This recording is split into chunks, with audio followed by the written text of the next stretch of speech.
And we're live. Welcome everybody. Welcome to another episode of video chat. Wow, off to a great start. As you can tell, I'm not both, and I don't do this. And I have one computer that's broken, and another computer that's giving me tons of crap. So, It's trying to kill itself. welcome. So it's trying to. It is Windows Vista, so that is a viable possibility. It may be trying to kill itself. Welcome to Gamersledge podcast slash videocast slash whatever casty Mick internet cast a thing you want to call it. This is episode 60, and today, come on in, have a refreshing container of either stimulant or depressant or both. We're welcome to the Gamersledge podcast. This is a conversation between friends of what it means to be a hardcore gamer, discussing the video game industry and all things geekcore, nerdcore / whatever you want to call it. We're meeting across Google Hangouts. It's a fan-supported and listener-supported podcast by fans just by you. Wow, really? English. Holy cow. This isn't even me. I didn't write this. It's not my fault. Supported by fans just like you. I think that's supposed to say. We give it to you free of charge almost every Thursday or Wednesday if you're watching it live on iTunes, Gamersledge.com, YouTube. Rate us, subscribe to us, watch us on YouTube, write into us, watch us on Twitch TV. Email at gamersledge@gmail.com, and I know we do have some fan mail below. Let us know what you like, questions you have, or topics you'd like for us to discuss. Holy cow. All right, it has been a couple of weeks since we've been on air due to, blah, life, I everything. think I broke it. I really do. The day that I didn't join was the day that my truck was in an accident, and after that, it's been going downhill. It has. It's all your fault. I knew there was something going on here.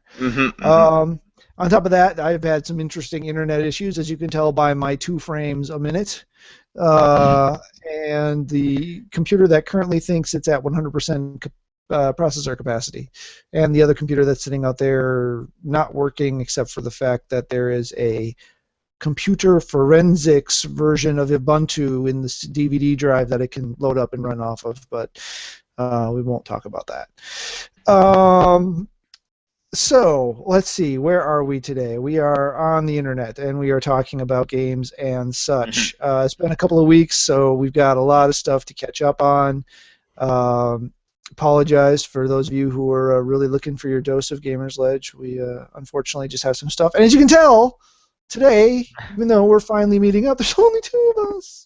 Yes. So it's an all new and all monkey show. So this will either be the most awesome thing that's ever happened or the most wonderful train wreck you've ever watched. So I'd like that one. I want that one.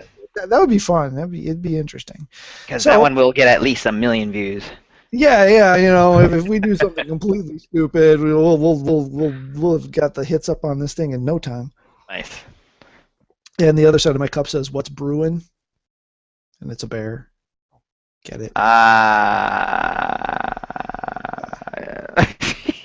Exactly. All right, Mr. Toad Monkey Turo, yes. What have you been playing / watching / reading / whatevering, DJing, and such? Yeah. I've been playing the heck out of some Destiny beta. Nice. That was awesome. I'm sad to see it go. Which platform were you playing it on? I played it on both. All right. I had both of them on and compared it. There was absolutely no difference that I could tell on my TV. They both look the same. The frame rate is the same. Everything just looks pretty on both of them. The one thing I noticed was on the cinematics, not the rendered video, not gameplay video, not like cinematics in game. The actual rendered out, just super pretty videos. It's shinier on the PS4. Not shinier as in better, but shinier as in actually like shiny. It's just really, like reflective. Yeah, very reflective. Like more so than the Xbox One. I noticed that. Everything else besides that, like in-game video or the actual game itself, it looks identical. And load times identical. That I've noticed. And so that was kind of cool that I played with both. The Titan class was poop. I did not like that one at all. Yeah, I know. Oh, he can jump and hit the ground and people die around him. That's it. And then he just dies instantly after getting shot a couple of times. I did not like him. The Hunter, awesome. I Awesome. got smashed in the head by several Titans in multiplayer, but Well, I see it was the Warlocks that kept getting me that way. oh Warlocks yeah, were just everybody's beastly. freaking playing Warlocks. I didn't even get a chance to touch the Warlock because I was so busy just trying to upgrade or just level 8 my Hunter and my Titan, and I just don't know what happened. By the way, did do something awesome. That whole thing about what was it? If you had to be on at after 4 o'clock my time Central on Saturday, you would get that special banner thing. Uh, Mm-hmm. I actually got. I was at work and I thought I was gonna miss it, but then I on break, I borrowed someone's car, drove to my house, played the mission, beat the mission on my break, and then drove back to work just in time. And I made it, and I got it. It said if you were on it, I played the moon mission. They said if you beat it, then you're getting it. So I got it. I have it. And then I'm reading that all you I had to do was be online to get it. So I I don't beat know. it. I beat it twice, and we played some of the Iron tournament that was going on. See, didn't even touch that Uh, one. so hopefully, I haven't logged into the website recently, so I'm not sure if it's showing up on there or if it's just something you got to wait for the release version of. Okay. Well, I don't know. I hope I got it. A couple of my friends were upset because they were at work with me that got the beta PS4. One of them, no, both of them are PS4 players, and they both were really upset because they couldn't get it, and they were really mad at me because I got it. I was like, yeah, Cool. it's your fault that you didn't think of that. Now, as soon as the boat docked, I just borrowed a friend's car. I said I'm going to my house. They said sure, fine, whatever. It was awesome. And I beat the mission. I just beat it. I was just like, bah, bah, bah, bah, bah, bah, as fast as I can because I only had about 10 minutes to do it. Anyway, got that. Very excited. Um, the what else? I've been playing so much Watch Dogs. I put a pause on Watch Dogs because of the beta, but I've been playing so much Watch Dogs that I'm at 53% completion on the entire game, and I'm only in Act 2 out of 5, so that's how much side stuff I've been getting done. I've been Wow. clearing the entire blocks of side missions and fixer contracts and gang hangouts and criminal activity and detectable crimes, and I've been doing everything. So I'm trying to see if I can 100% this game.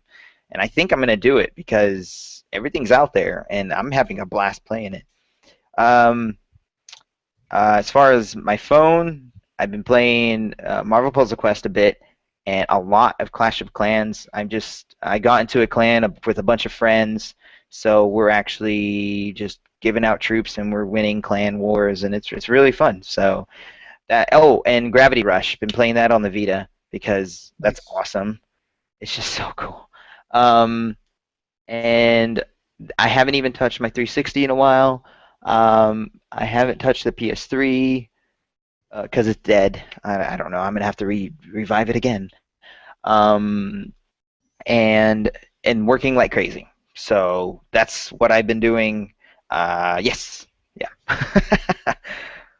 Okay, well, since I'm the only other member, I guess I'll go next. I have been putting, aside from the Destiny beta, which I put a good number of hours into, also got on that time when the moon mission was open. Nice. So we got to find where all the wizards were on the moon. Um, that was a nice little mission. I like that. It seemed good. I think I'm really going to like the story mission. Multiplayer got to be a bit of a beast because I am not a multiplayer player, and there were obviously quite a few multiplayer players on there. Uh, Again, a lot of the typical, it seems like I just shot you 20 times and your shield bar moved that much, and I got shot twice and died. That's when you're not a multiplayer player. That's what it feels like. It's all Um, headshots, man. That's it. It feels like Halo. It really does. It feels like Halo. It jumps like Halo. It moves like Halo. I felt right at home with this so game. that's probably another disadvantage to me having never played a Halo game. Oh man, there's just you can But feel it. It's just yeah, the control system works well for me. I mean, have no problems with it in the single player in the story modes, PVE I guess we would call it. The control scheme, I get quite a few headshots out of that. But throw me in a map with a bunch of other human beings, and I turn into a drunk sea monkey. Um, so it's pretty depressing when your KDR is in the single, point zero something, and the top guy is at like 8 point something. Like, yeah, I'm doing something wrong here. But other than that, the other thing I've been playing mostly. Oh, and I did play that on PS3 and PS4. Sony sent a bunch of people I know. A bunch of them got beta keys for PS3. And then obviously when it went open the last weekend, you could download it for PS3 also.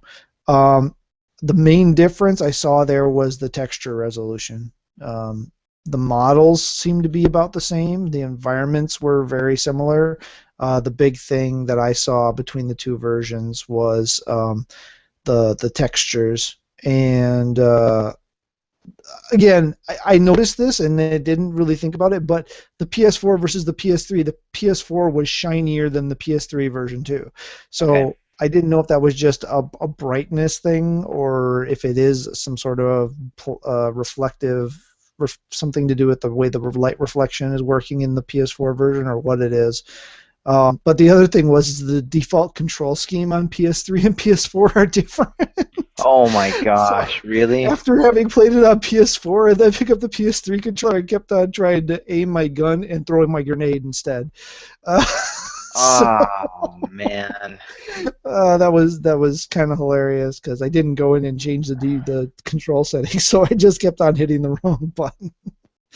But at least that way I got to, because we have the two PS3s in the house, so I got to play multiplayer with one of my kids, well, both my boys, one at a time. So they were kind of thrilled about that. So, but when your 11-year-old son comes in higher ranked on you almost every single multiplayer match, you start feeling humble real fast. All right. The other thing I've been playing a lot of recently is actually Strider on the PS4. That was one of this month's Instant Game Collection entries, and near as I can tell, it's a homage or remake of the original. So you're playing a cyber ninja who is trying to take down this undead despot that rules the world from his city, which everyone talks in really bad Russian and German accents.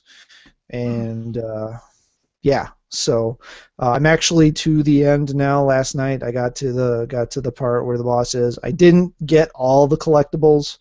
I got all the power-ups, so it's very Metroidvania. Go around, uncover the map, find the power-ups. I found all the power-ups for the character, but I didn't find all the other collectibles. And I got to the point where I couldn't tell where anything was, and it's not necessarily all that easy to get from zone to zone, so I'm just like, the heck with it. I got all the power-ups. I'm just going to go try and finish the game. And then I looked at the clock and said, I'll finish the game tomorrow.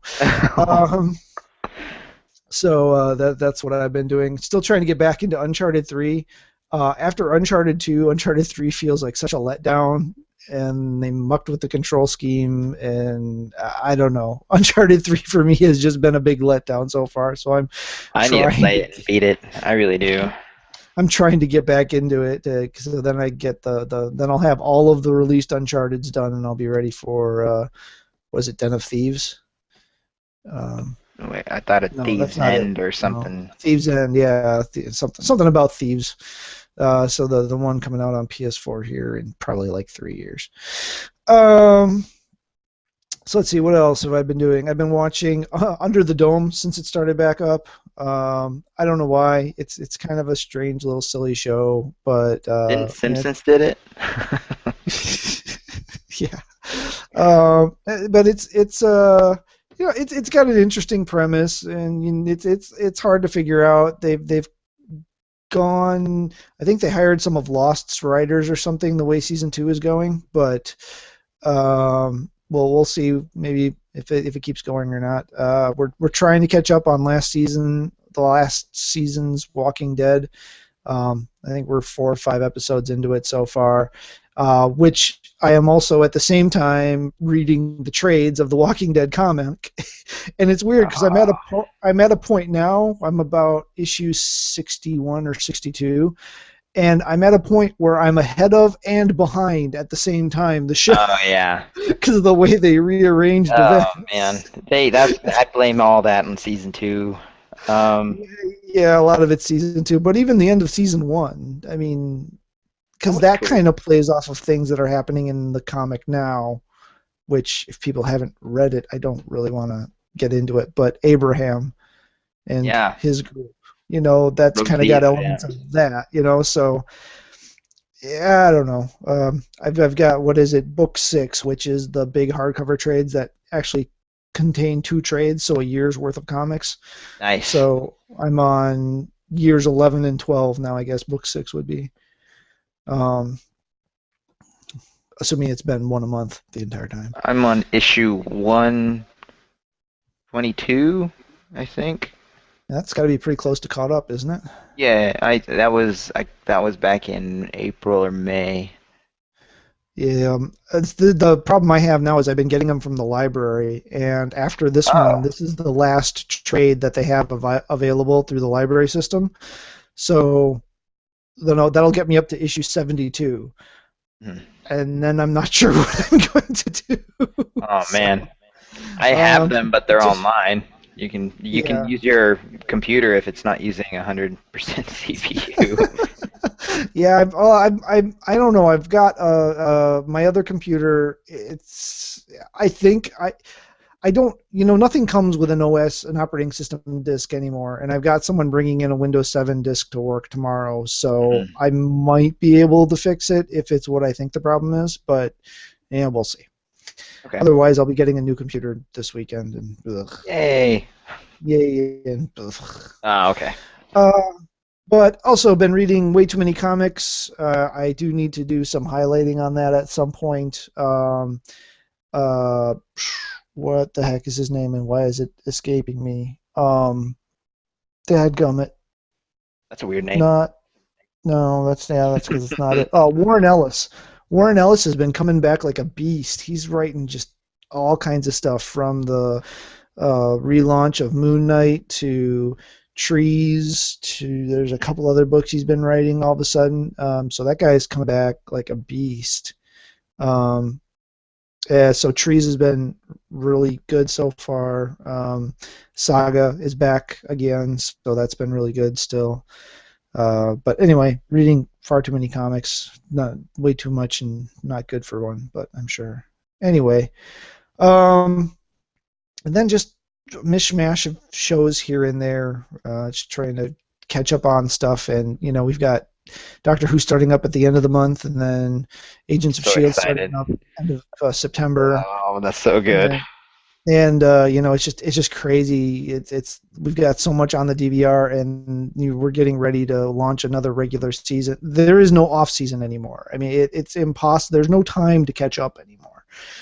It's just bad. And then I guess from beyond the grave, since spirits can interact with computers, Mark has left us some of the things he's been doing over the last couple of weeks, Oh, nice. which is Divinity Original Sin.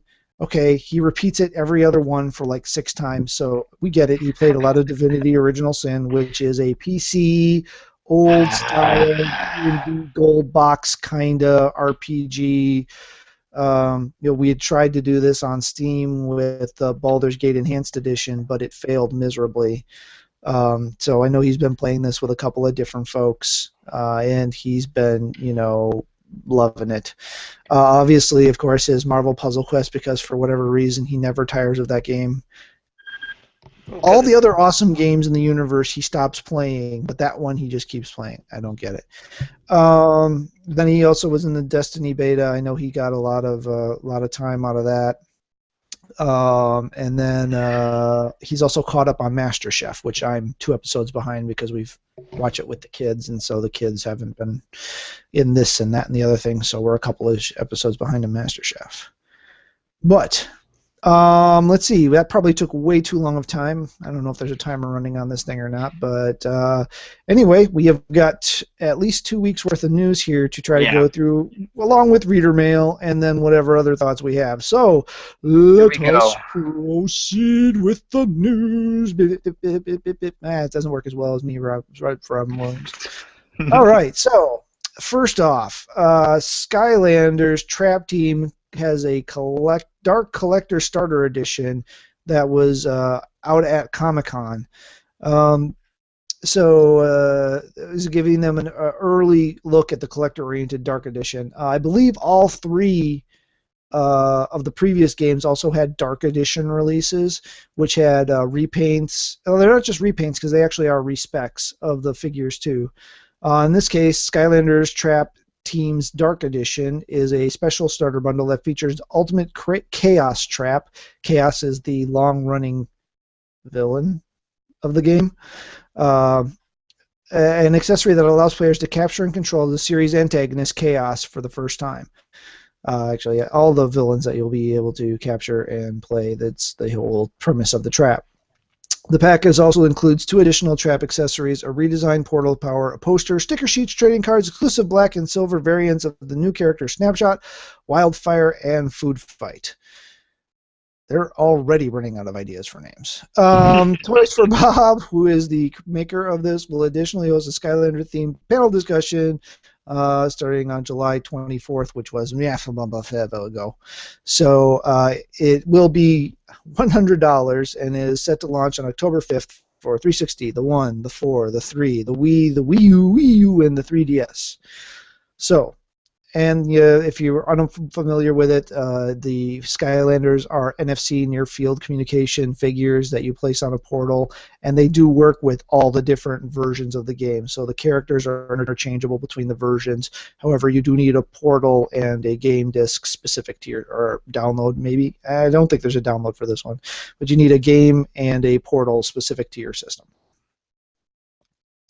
So, I know Mark has put a lot of hours into Skylanders, though, as we heard him talk about a couple weeks ago, he is very much not a fan of the trap theme, and generally, I think he's kind of done with it, and he's already decided he's going to buy a bajillion dollars worth of Marvel 2.0 superheroes, or Disney Infinity Marvel 2.0 superheroes, or whatever the name is. Yeah. So we know that you endlessly ribbed Sir Burgundy about a certain game that came out on a certain console that he Oh doesn't man. have. No. But I hear there's some follow-up news to that. Yeah, it might be going to mobile devices, but Peggle is a new Peggle game is coming out soon. PopCap was saying that it is coming out. It's going to be announcing soon, and they are saying that it could go to mobile devices, which EA began testing on the App Store in New Zealand and Singapore this past spring. So I think that's what they're going to be going toward, since they already have, since it's so new. Peggle 2 just came out in December on the Xbox One and in the 360 earlier this year. So I don't think it would be necessarily a Peggle 3, but maybe a Peggle 2 kind of like Game of the Year edition, because there's already been 2 add-ons that have been released on there, which they're both $1, I think. One of them was $1.50 and the other one was $1. Wow. And they're just new characters to add on there. So it was very, very neat. And yeah, just a different way of playing, different levels. But So yeah. it wasn't like Peggle Knights where it was new boards either. It was just new teachers. Oh no, there new... was new boards with them too. Oh, there's Yeah. new boards with them too. Okay. Yeah. It's not bad, especially for $1. One of them was $1.50. The other one was $1. I'm pretty sure that's what I saw. Okay. And So then it's not bad. I don't know, that seems to be a game I haven't ever seen it on a mobile platform before. I haven't said that I've actually looked, but that seems. I mean, The first Peggle is. Is it okay? I think Because that would so. make sense. That would make sense on the mobile platform. I mean, it's almost a touch game to start with, so. But that's cool. I do enjoy the first Peggle. I still go back and play it every once in a while on my PS3. So. That's pretty cool. Yeah, and Peggle Knights was like a nice little update version of it. So Yeah, I like the Man. color scheme. Um, Alrighty. So, well, we this is a piece of last week news, so it's kind of half and half at the moment. But the the Last of Us Remastered has launched. If any of you follow our host Mark on Facebook, you'll have seen a gajillion photos posted from it over the last I 24 hours. did not expect it to come out so soon. Yeah, it does look Wow. pretty. I can't say that it looks enough different that it would, cause me to go, oh my gosh, I'm sorry, I got to go buy this right now. But if it does make you feel that way, and you have the PS3 edition, GameStop is giving you a little bit of a deal between July 27th and August 2nd. So you've got a couple more days here. If you bring a copy of the 2013 PS3 edition of The Last of Us and you want to pick up The Last of Us Remastered, uh, they will drop it. They will drop the. Wow, I cannot talk today. This is ridiculous. When you trade in the PS3 or trade the PS3 copy in toward your purchase of The Last of Us, and you do it by August 12th, it says between August 2nd, so I think August 2nd would be the last day you could do it. Yeah. Um, then that drops your price of the remastered edition to $25. I think I will do that because I don't even have the add-on. And yes, there isn't that much of a difference in. I mean, you can tell it's smoother. It is incredibly smooth the way the camera moves, the way whenever I saw a comparison video, and you can tell that it's played on a newer system, but it was already super pretty. It was a Yeah, it beautiful was a game. gorgeous How, game. how do you make a beautiful game even prettier? By just making it smoother and just, finding some of Yeah, the rough upping the edges texture and rate, playing with some of the lighting. That was the thing I did notice the difference in is the lighting. But I mean, oh, whenever he had the flashlight and stuff, I noticed that yeah. too. That was a big one. Yep. So I Uh, mean, I'm tempted to, but I don't know that I'm ever going to have the time to sit down and replay that game, even though it has. And I will argue this with anyone, and if you want to argue, we can, but we probably don't have time. That is the best ending to a game ever. I did like it. It felt Was complete. as a and as a parent, I think it's even more poignant. And I know I heard Troy Barker talk about that. I didn't realize he was a parent, but he is. And or Baker, not Barker, Baker, Troy Baker, the voice of Joel, Hmm. and the motion capture. And a lot of people have issue with the ending, but he and I 100% agree it's perfect. It's exactly what it should be. Um, It so became a little, I don't know. It became a little obsessive as far as him pushing so much for not being attached to her, to the point that it well, gets a little strange, like a little weird, but I know well, why. I mean, you it see, doesn't ever it doesn't ever get to the professional level of weird. no, no, it just got to, oh, I don't care, whatever, we gotta take you over here, whatever. And then something clicks, while they're traveling, where he kind of does the whole, I have to do anything and everything for her. And Well, yeah, and I haven't played the Left Behind expansion, and I don't know if the events in there expand on that or not. okay. But I felt like he was fighting it for a long time before you get to the end. To me, it felt like Oh, he was okay. trying to convince himself that he That- didn't. It wasn't that he Okay. didn't. It was that he was convincing himself that he didn't because he didn't want to have to go through. Wow, I'm getting really right on the edge of Spoilersville here. Yeah, I know. I'm trying not to either. I was trying. I Not just, to go through a pain that he has already experienced previously. yeah. It just hit the, oh man, just the end. I don't know. When it got close to the ending, you were so happy to see them together, and it was just really, really, I don't know. You were just like, Dad, this is great. But it was like every moment that you have, like, yeah, this is great. It's always something bad's gonna happen. I feel it in my bones. I But I mean, it feel was a it. very, I mean, it was a cinema quality ending. I mean, that kind of writing and what happened there, you'd expect to happen in some sort of like artsy fartsy film of some sort, you know. Mm. Um, I don't know. You know, it's anyway. All right. Oh yeah, Anyway, yeah. We have to continue because there's we so have much lots of more. stuff. Uh, So yes, it does. The PS4 remastered edition does include the Left Behind expansion, so you won't be missing anything. I think it includes the extra DLC maps for the multiplayer too, but this doesn't specify that mm, specifically, so I'm not 100% sure. So let's see. I don't know. I haven't played Battlefield with you. I don't believe, Turo, because mm-mm. I don't think that's anything we've gotten into. I have played with Mark and a couple other friends, especially Battlefield 4, which we obviously know was full of issues and all kinds of stuff at launch. And I don't know if it's gotten better recently or not, because honestly, I haven't put it in my system in months. So, but we do have some more Battlefield news coming out the gate here. Yeah, it's a little bit of a bummer news. It misses its 2014 deadline, Battlefield Hardline.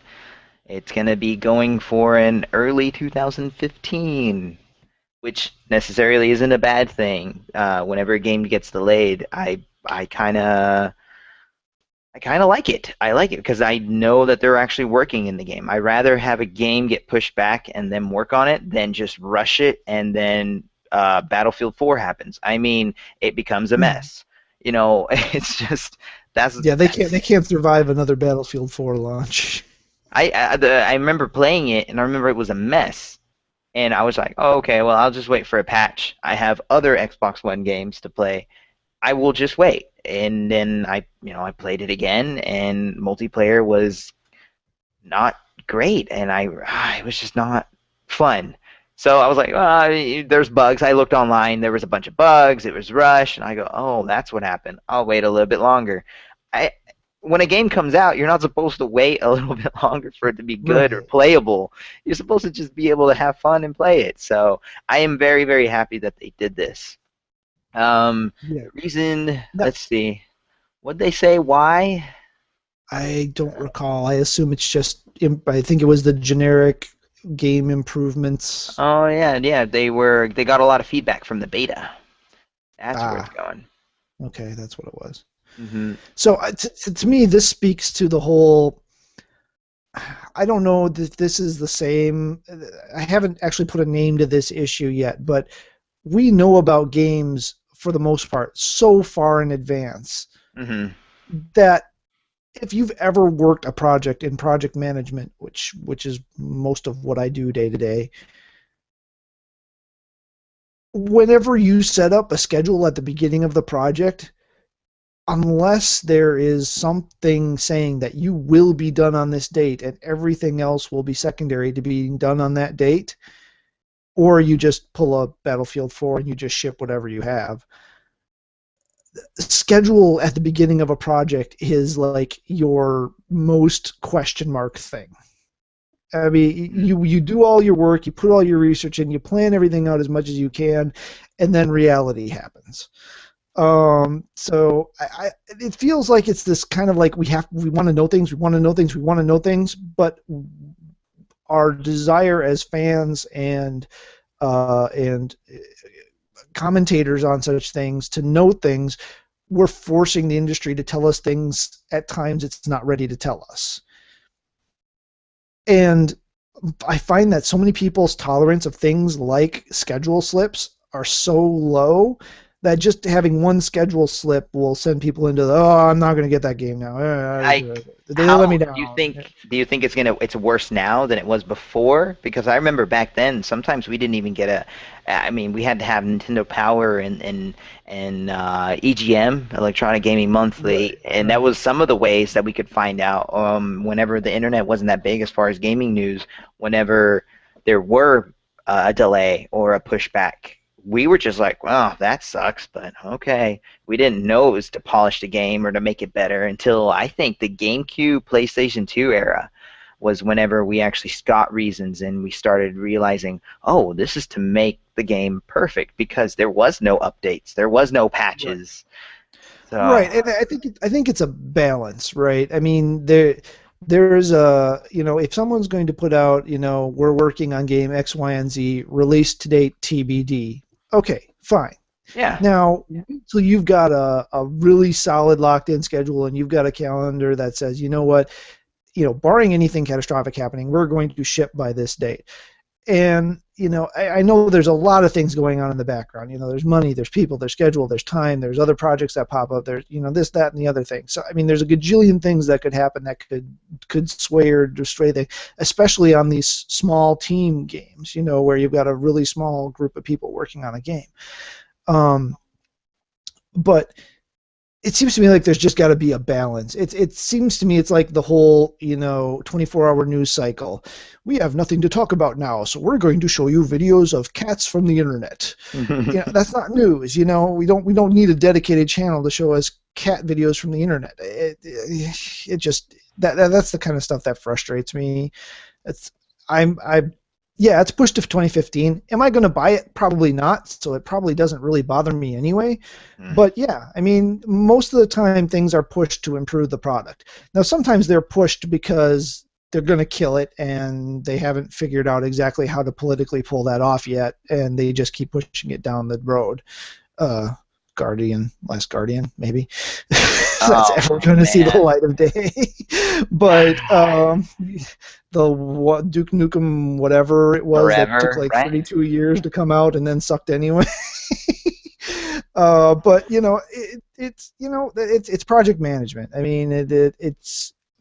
I think they did like the PS4 seemed to me like that had a really reasonable news to release cycle. We didn't really know exactly what was going on with it years in advance. The release came out, and then the more advanced and the actual physical unit design came out, and then we had it. It felt like it was a reasonable amount of time from official announcement to release of product. Obviously, they've been working on this thing for months, if not years, ahead of that. Yeah, but there was never a formal announcement on it. No, I see a lot of stuff being like that, and a lot of projects being like that. Like, how long do you think the remastered of The Last of Us was being worked on before they said anything? Oh, it's got to have been being worked on since before they ended to come out this quickly. I'm guessing they were working on it before they released the original. Exactly. So they already knew something was going on. They had the engine and everything ready to go for the PlayStation 4 or something of it to work on it, and they went from there. Yeah. And that one had a reasonable time too. I mean, from the time we knew it was coming to the time it was released, it seems like it was just announced a couple weeks ago. It really was. It was. It wasn't only announced a couple of weeks ago. That's why I was like, holy crap, that was fast. To a rumor, to a confirmation, to, it's out tomorrow. You're welcome. Yeah. Hi, thank you very much. Oh, okay. So, anyway, so that's just a little commentary from my side. We got to shut up and go. Yeah, oh my gosh, yes. We still have so much.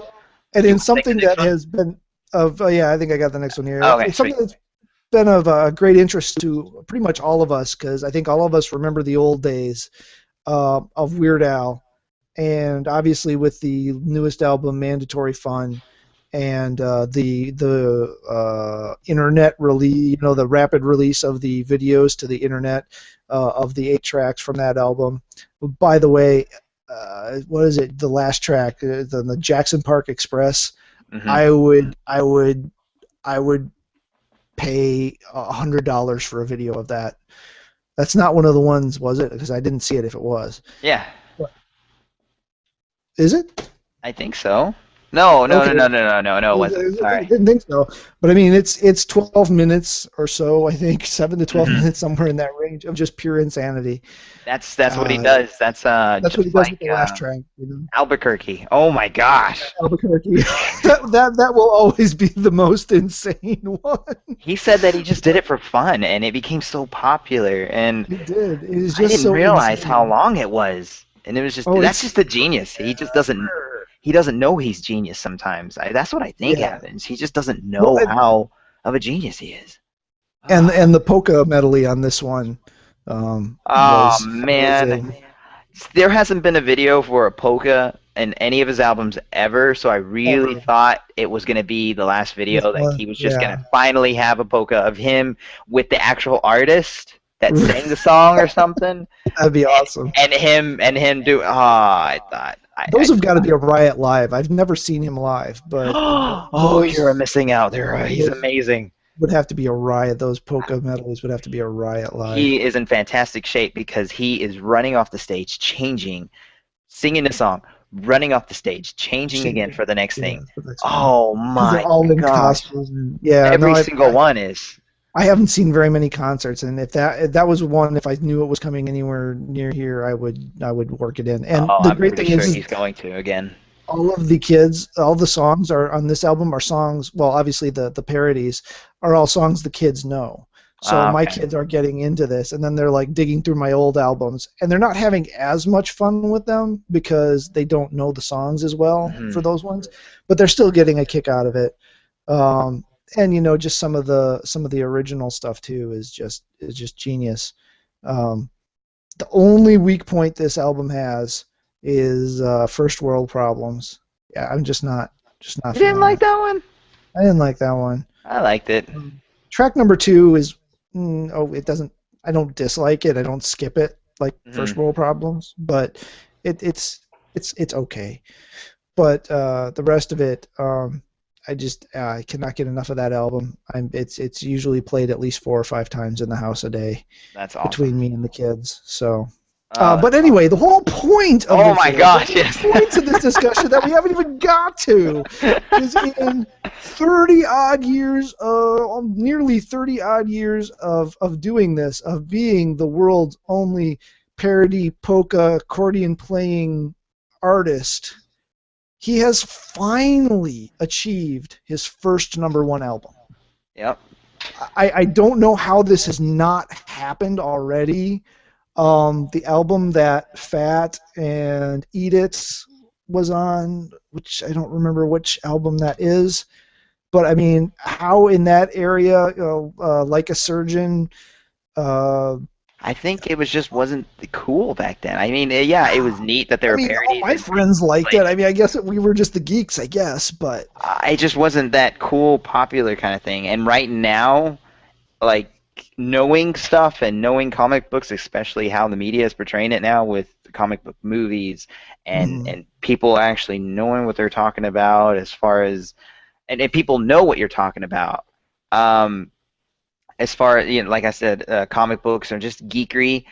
It's become a norm. So whenever he did come out with this, people who kind of knew about him were like, "Oh, this is awesome." People who loved him before just accepted it because they were just used to it, and people who had yes, no clue just jumped on. I mean, whether it be a bandwagon for them or not, I really hope it's not. I really hope they this is new for if it is new for them that they just right. stick with them and get to the old stuff because it's always been this awesome. It's just now accepted. So I think that's one reason. And plus, it was just genius doing 8 videos for 8 days. It got me excited. I was posting as soon as I saw it. Oh Oh, yeah, they it were, was neat. and yet again, Weird Al has justified the existence of some crappy songs. Yeah, again, oh my god, Blurred Lines was just poop. It was terrible. It was But it now oh is my gosh. 100% justified in its existence because it gave us word crimes. Oh my gosh, The and same Word with Crimes is Fancy. so I genius. actually didn't hear Fancy until this last weekend. I hadn't heard it. Right? I actually finally sat down and listened to it after I listened to Handy a handful of times, Uh-huh. and gosh, I'm just so glad that I don't listen to radio very much now Yeah. And I'd have to because say though, as far as, I mean, it's maybe not the best, but as far as his matching the phrasing from the original to the parody, mhm. that in Handy is amazingly handled because as the song the heck is the real song's name? Uh, Iggy Train? Azalea. Oh, Yeah, no, Fancy. Fancy. Um, Oh, I was like, that's not as artist. the lines are as she's going through and doing the lines, I'm able to go along with the Weird Al lines exactly with them, and just how they're cadenced and paced Hmm. out. I mean, the same with Foil, other than it's shorter than the original version. Thank God. uh, But the yeah, but number one album. Congrats. Not that he's listening to us, but yeah. that was a major, and it just seems a crime to me that it hadn't. But I think you're right. I think the time was primed. There's lots of nostalgia stuff going on. So he's got the nostalgia factor working for him. Plus, he's got the geek chic, if I can use that term, uh, It's something. It's here. Yeah. stuff. Yeah, and so And congrats to Weird Al. Congrats to us that have been fans of Weird Al for yeah. years, and congrats to all you people that now know the awesomeness that is Weird Al. Yep. So Yeah. everybody It's just wins. awesome. That yeah. Pretty much everybody does win. He got teary-eyed whenever he found out when Tom Green, I think, was the one Yeah, that announced that it and told video him. was wild. Yeah, it's Yeah. like, man, he still cares that much. Yeah. It's He said he celebrated. He said, "How did you celebrate?" He said, "I ate a burrito." I mean, that's just I love it. oh, that's Oh, just I'd love to genius. meet that guy. I have to imagine that would just be awesome. But All all right. right, More news. onward and upward. So we know that there are a lot of comic book based movies coming out. Obviously, the Marvel movies, the Marvel Cinematic Universe, the Marvel Studios ones are firmly entrenched, and with Captain America: The Winter Soldier having just rocked it this spring, and in a matter of hours, since it seems like movies keep on coming out earlier and earlier in the week, we will have the complete awesomeness that is Guardians of the Galaxy laid down on us. I I'm won't be seeing it so. till probably Sunday. Oh man, I'm Uh, watching it tomorrow. I already got my tickets. Well, that's not the yeah, story, but but that's not the ah, story. But in this world, we've got the guy that are kind of behind, and they're not used to being in this position with the movies, is DC Comics and Warner Brothers. And there is some not quite official casting, but pretty much that we've got some news on. yeah, he said he was playing someone with the power of Superman. And he's doing And the something who for is DC. and the, and the who is Hmm. Oh, you it's missed the gonna who. be. Oh, the Who. Sorry, Dwayne the Rock Johnson. He was actually getting talked about, and they were talking about Hercules and him being at Comic Con, or talking about him at Comic Con, and they were. He was saying that he notes that he's playing someone with the power of Superman on the Justice League, which can only mean it's. I think so. Could only mean the Captain Marvel, and I kind of. Or as he's I mean, currently known, Shazam. Shazam, yeah. I kind of like this. The more I thought about it, the more I was like, But The Rock, with his smiliness and just how just huge he is, he's obviously kind of the cliche version of like superhero-ness. But that's what Shazam is. That's what Captain Marvel is. He's just like a cliche, just cut uh, embodiment of a superhero that's not Superman. And And, so and I he's a do kid at like it. heart because he literally is a kid. He literally is a kid. So I'm liking this a lot. So when I first heard it, then I started thinking about it. Then yes. So that's all he was revealed, and it pretty much is, and I really hope it is. But it's yeah, he's Captain Marvel. Yeah, the only other rumor I saw that was trying to eke out there would be that it could be Black Adam, Oh, which would also fit. but I want him to be Shazam already because of what I just said. Right. No, no, no. I got. I was just throwing in another perspective that's been roaming around out Yeah. there. But by and large, it is obviously. I I really wanted him to get into the Marvel movies because I am a Rock fan, Mhm. and even his bad movies I enjoy. He So has bad I movies. well, Tooth Fairy. Oh yeah, I forget about those. Um, but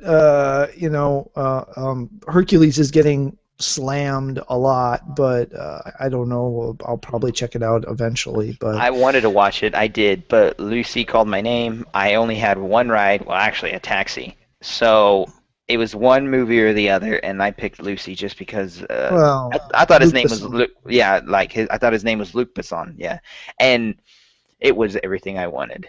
Yeah. So I'm glad I picked that one. Yeah, I'm going to need to see both of them. I probably won't get to either of them in theaters, but that'll just be the thing it is. But I was really once they announced that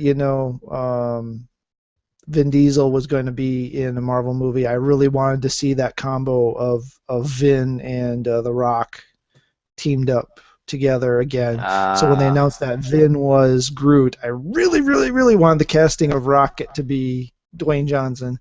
But obviously, we know that didn't happen. But I think last time I looked, the movie was still at 100% fresh. So no, obviously, the casting they used worked. it's Has it? 94 now. Oh, it's dropped down a little bit since I last looked. Okay. Yeah, it's 94. I bought tickets yesterday, and it was at 94. So I think that's just a bunch of people hating on this movie just to hate on it because it's awesome. And they're putting in, I Yeah. think it's a user review kind of thing, putting in, oh, it's not Yeah. that great. Oh, I don't get it. We're, Well, yeah, and we're you're gonna get Thor. the yeah, Uh, or you're gonna get the people who this wasn't made by a French guy. Hate it. I know a couple of people like that. So. oh man. All right, onward with the More news. news.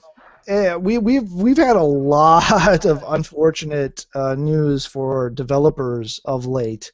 You've had the exodus from from Naughty Dog, and you've had the different studios either getting shut down or reformed. With the 2K to what's his face's dadgummit Bioshock dude. Ken Levine. Thank you.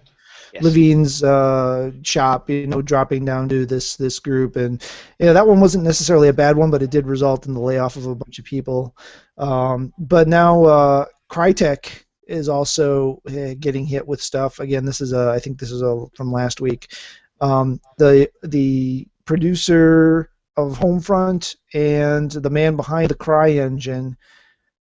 I'm going to guess that this is pronounced Tiago Sosa was recently left Crytek, and also that the producer of both Crisis the and Rise, Mark Reed, has also resigned and left the studio.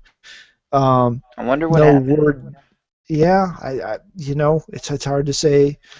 I Um, really hate it whenever I assume already that it's money just because I mean assume makes you an ass out of you and me, but it always comes down to that, man. Whether it be an idea or wanting to keep an idea and sticking to it and not wanting to change it, or it's money.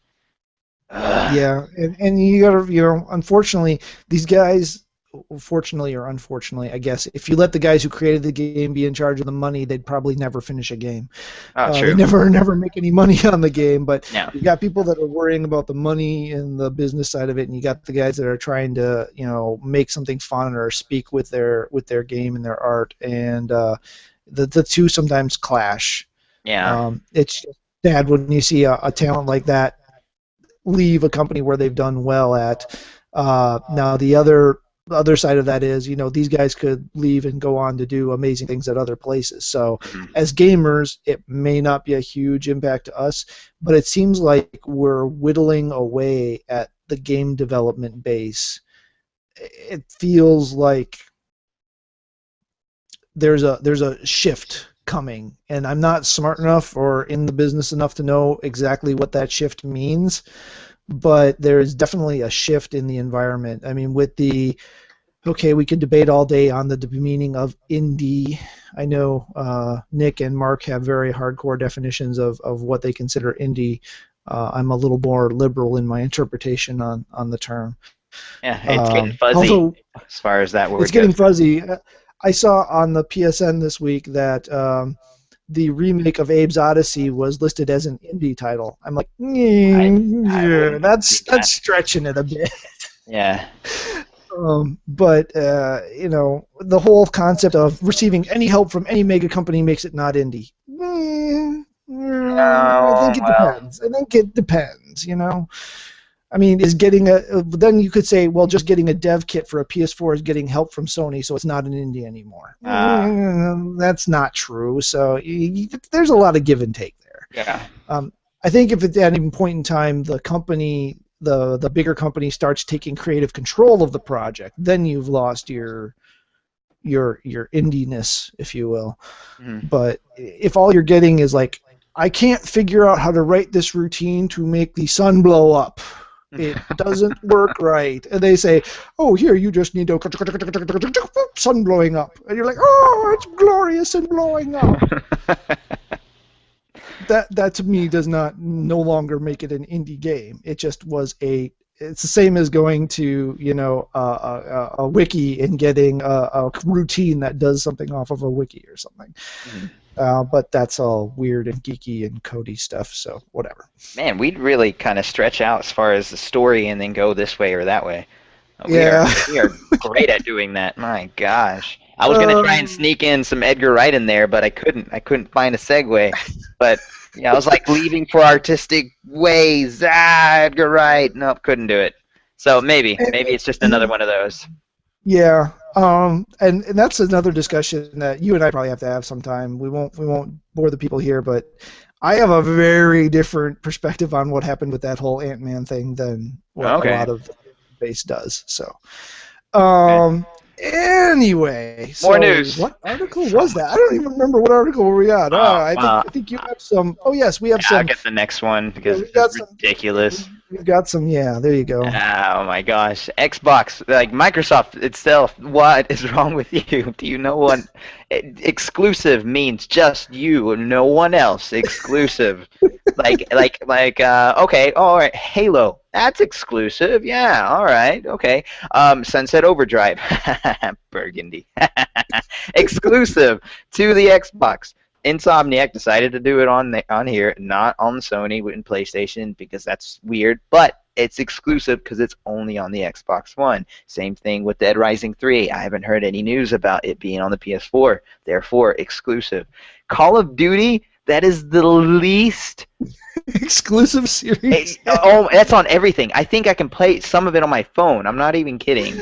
I think there is an app of something. So Microsoft decided to tweet a picture of it had Call of Duty, Sunset Overdrive, Assassin's Creed Unity, Halo, Forza Horizon 2, and Evolve. And they said, we aren't saying Xbox One has the best exclusives. That's what everyone else says. No, nobody is saying that.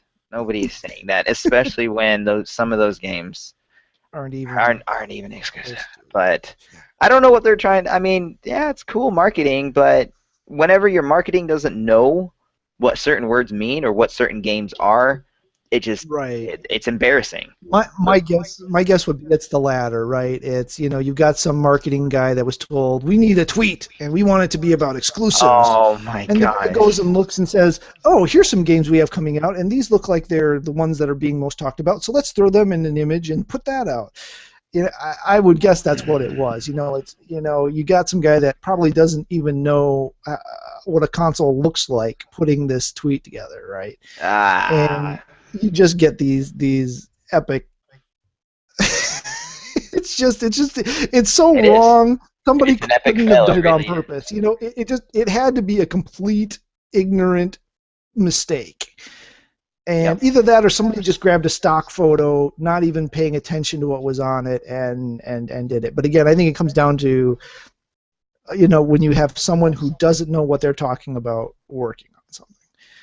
I think they did exactly that. Someone looked at the games that were shown at E3, and they looked at the top ones or the most talked about, and they saw that it was coming out for the Xbox One, and they just kind of threw in that whole thing. But it's annoying. It really is, because that means that they don't care enough whoever did it didn't care enough to check, because we know. So put something and you're truthful there. Broadcasting a statement like that to the absolute wrong audience. You want the audience that will rip you apart for any even slight mistake. There's a GIF on the source that we got, and it shows the guy from what was it? The Jaguars, the Jacksonville Jaguars, when they were going against the Tennessee Titans last year, and it just shows his face like, what? What?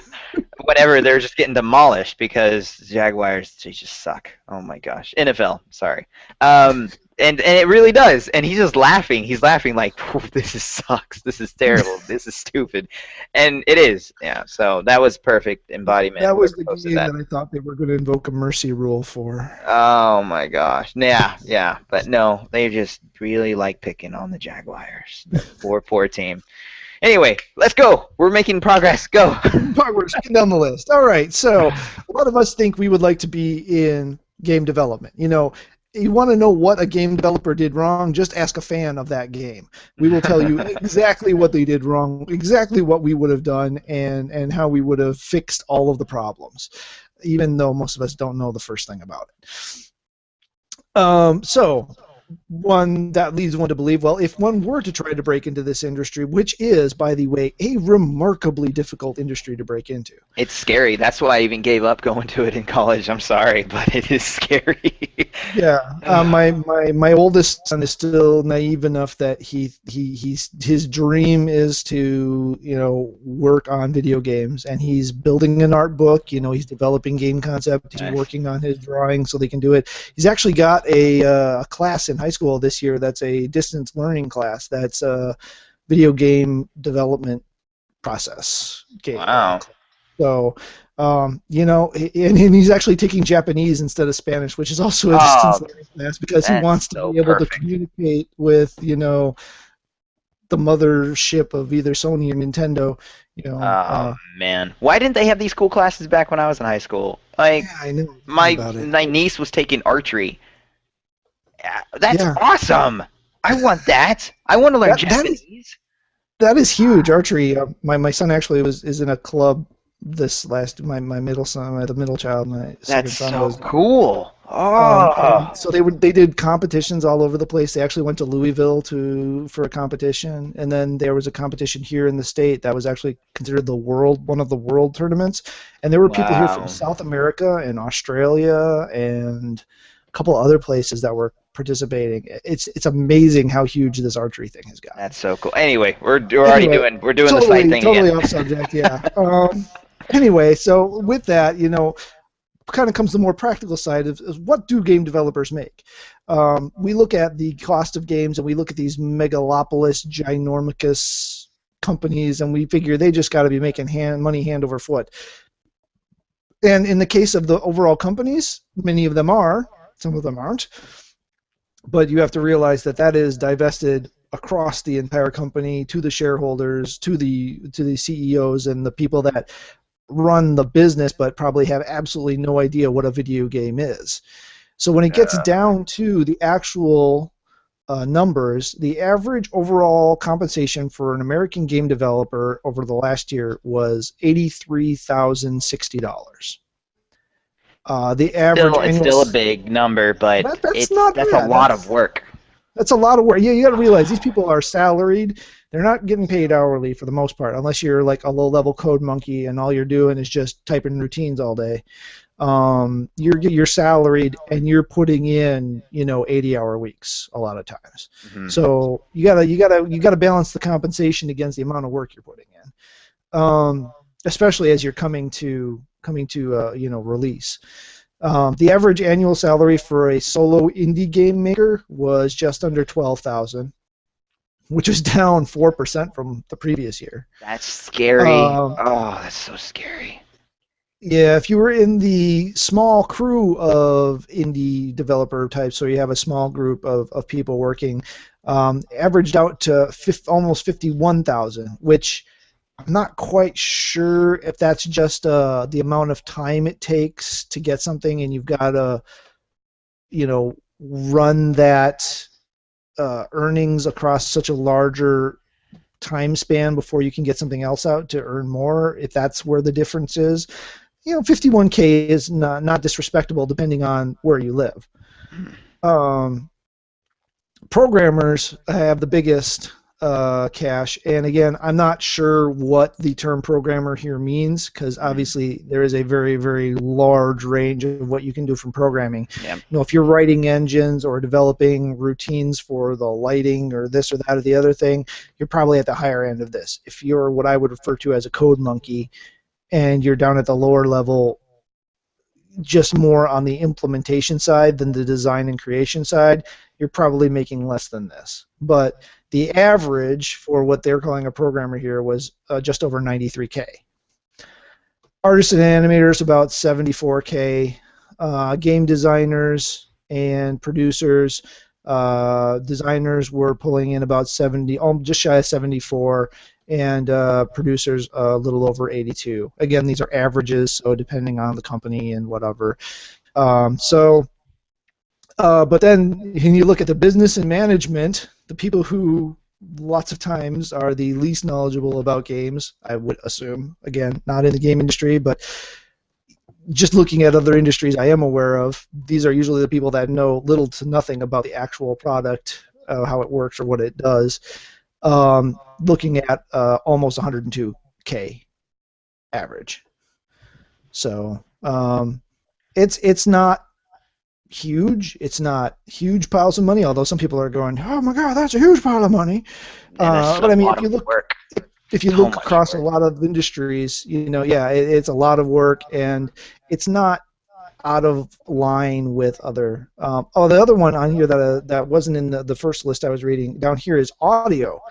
And again, I'm not sure what audio means, but Like they're recording or making yeah, sounds, making music. yeah. Is it Foley? Is it recording voice? Is it Hmm. making up sound effects for stuff?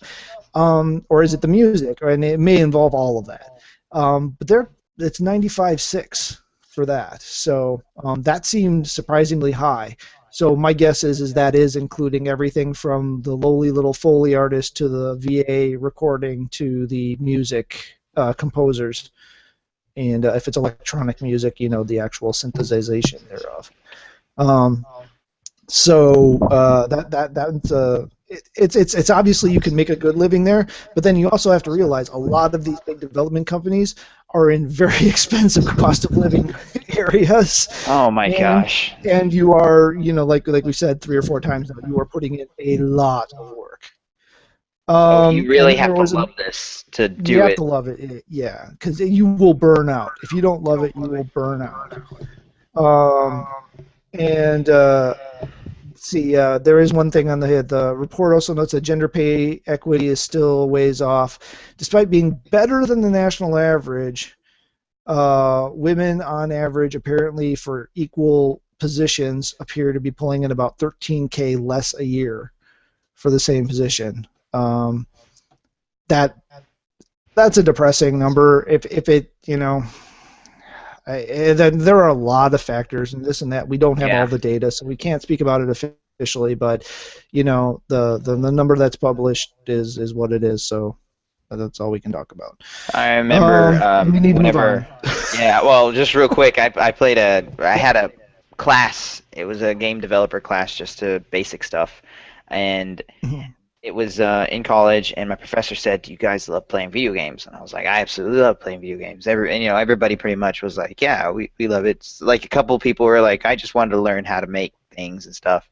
And he said, "If you love playing video games, all sorts of video games, you should not go into this industry because once you start working, let's say you do get lucky, you do get a job, you get hired, you cannot play anything else. You are always playing this game, or if you're testing it, you're always paying attention to this. And yeah, you can get inspiration or look at other games, but you're just doing it just to look at what they've done, not to enjoy yourself because you're just working so much to finish this game." And Right. that really did put it in perspective. That really did kind of straightened me out. Like, oh, well, that sucks. Well, whatever. I'm gonna go play Halo 2 again. That was awesome, and I did. And so, yeah. The that I think I find that's true in a lot of especially entertainment industries is the people that are in the industry are actually the least aware of what's going on in the industry.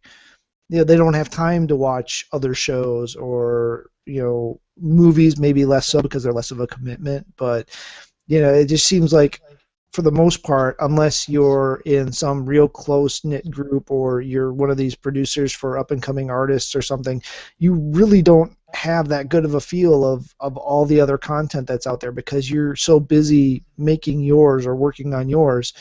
The other content kind of, you might get a blur of it as it goes by, but it you kind of miss it. So yeah, I think that's probably a true statement. I know that's what they say. The worst position for a game player to have is a game tester because it will so burn you out of ever playing another game again. It'll just, Oh man, I don't ever want to do that. I yeah, mean, that's just nasty. just watch Grandma's Boy. I mean, laugh at the jokes, but it really is like that. I can't even believe they were able to throw a character that was working on a whole game by himself. I mean, that was like a whole nother thing of indie, but that was Yeah. impossible that he worked on it. So, again, it was a movie. Whatever. Okay, moving on. Moving on. Next one's mine, correct? Yes. All So right. we have some more Last of Us Remastered Oh news. yeah, yeah. This is probably week 2 now that we're Yeah, I in. think we flipped over to week 2 now. Yeah. Okay. So you just got The Last of Us Remastered, woohoo! And you have not updated your hard drive, and you just got a bunch of games. Sweet, that's awesome. Well, I hope you have 50 gigs of space, because that's how much you need for The Last of Us Remastered on the PS4. Oh my gosh, that is so much. Why? It's ridiculous the amount of disk space these are requiring. I mean, all I, I can say is thank goodness they have such a robust infrastructure, at least for PS Plus. I honestly don't know how this works for non-PS Plus because I don't remember. But they've got the infrastructure in place for the off or the online save. So if you've got to get rid of a game, at least your game and the save aren't tied together. So mhm. Oh, that's exactly how it you've works got on the that Xbox option. One correctly. Yeah, as soon as Yeah. you delete the game save is still there. It even asks you if when you delete it, you can delete all of its information or just the game, and you can keep your game saves. So it is nice. I mean, it kind of pretty much had to be like that. Um, Hmm. because my gosh, just these games are just so huge. And what was it? Wolfenstein was 41 gigs, and Dead Yeah. Rising 3 had that 40 gig patch. I mean, Yep. gosh, dang. And yeah, Basically 50 the gigs whole. is huge, but this is the biggest one I've seen. Yeah. And also, remote It's play it's is awesome on the Vita. Hmm. Yeah, true. Ah, So it's definitely going to become an issue. I mean, I haven't been getting that many PS4 games, so it hasn't become an issue on my PS4. Although I just looked and recordings and screen grabs are taking up a good chunk, so I'm going to have to go and clean some of those out because I I sometimes hit the share button by I mistake. record. Oh, yeah, I get that. But on the Xbox, whenever I do something really funny, especially Watch Dogs, I have at least 4 or 5 clips that I can edit down just to save a little bit of space, because it records the last 30 seconds. If you say Xbox record that, and usually that's as much as you need, and then you can edit in between. There's so many glitches and so many bugs in that game, and so many funny deaths that I've done in Watch Dogs that I'm really happy there's something like that, and I can't wait to use it on the PS4. Whenever I do play games on it, I think it's just really cool. Instead of talking about it or telling people, "Oh man, this one funny happened," I remember telling people 1,000 times these stories I had for Halo 2, but there was no way I could show them. I didn't have Right. a screen capture or anything, so even having a share button like that, or just saying that you can record it straight to the system. That's awesome. But again, it does take space. It's always something. Yeah. Ah, but I guess it's a double-edged sword kind of thing. Ah. All right, moving on. Your turn. All right. So we have a little bit of news on Dragon Age Inquisition, which is one of those games that I have not played a Dragon Age series, which kind of ties into another thing we'll be talking about later. But it's one of those series where I heard the first game was great. I meant to pick it up. Then the second game came out, and I heard, so then I was like, maybe not. And I never got around to it. Even though there have been some sweet sales on the first Dragon Age, I've just never gotten around to doing it. But as we know, Inquisition is the latest entry into BioWare's fantasy RPG franchise, and it will be coming 1 month later than originally planned. Oh Now we have, no! oh no, the end of the world. 1 month. I mean, yeesh, that could be, That's not anything could cause a bad. 1 month delay. That's not much at all in the scheme of things. The new release date is November 18th of 14 in North America, 21st in the EU. Uh, they uh, they want you to know that they want us to have the best product possible. So they've been working on it for almost 4 years now. So can you imagine? They have been working on this game for 4 years. So 4 years of maybe 80 plus hours a lot of the time, A especially lot near of it. the end. At Well, I could. least 60. At least 60. These guys are just And dedicated. yeah, um, but they say it was a good motivation for our decisions, moving to Frostbite, bringing race choices and customizations back, improving tactical camera, building a team of characters whose relationships evolve based on your action, blah blah blah. So they're doing lots of awesome things, and they want a little extra time. I say good on them. 1 month though, that almost seems more like a logistics issue than an actual Yeah, it system doesn't. tweaking Yeah, timeline. 1 month is Um, nothing right now. That's awesome. That's okay. Yeah, I can wait another month. yeah. So yeah, it's a delay, but 1 month. That doesn't even hit my radar. I usually don't remember a game's coming out till it came out yesterday. So speaking of which, apparently the fourth episode of I'm just catching this in the slide bys on the thing here. Apparently the fourth episode of Walking Dead dropped this week. I had absolutely no idea. Oh So if man, you play The Walking Dead season 2, you can go ahead and download episode 4 now. there it is. Um, I need it. I haven't even so played episode one on season two, so I'm just gonna really? play it as one giant Oh, you're collection. you're Yeah. waiting for the PS4 or one. You're gonna play Oh the collection, right, so right. that's a good method too. Yeah. I'll just wait. So Yeah, so that yeah, sounds about that's a good, yeah. right. Okay. All right. So Next thing. Media Molecule. Media Molecule is a fan favorite around these parts. I know I haven't really gotten into their stuff, but I'm not really into the whole build your world thing. It takes too much time. I just don't have time for it. But the first trailer for Media Molecule's new game is what? As he right clicks and opens the link because he Yeah, didn't I understand. totally did that. Yeah, no, I already did that. Nope, already ahead of you by 2 minutes. Yeah. Okay. It was just a bunch of crazy music and color splatters on different colored backgrounds. It didn't give any type of indication of what it could be.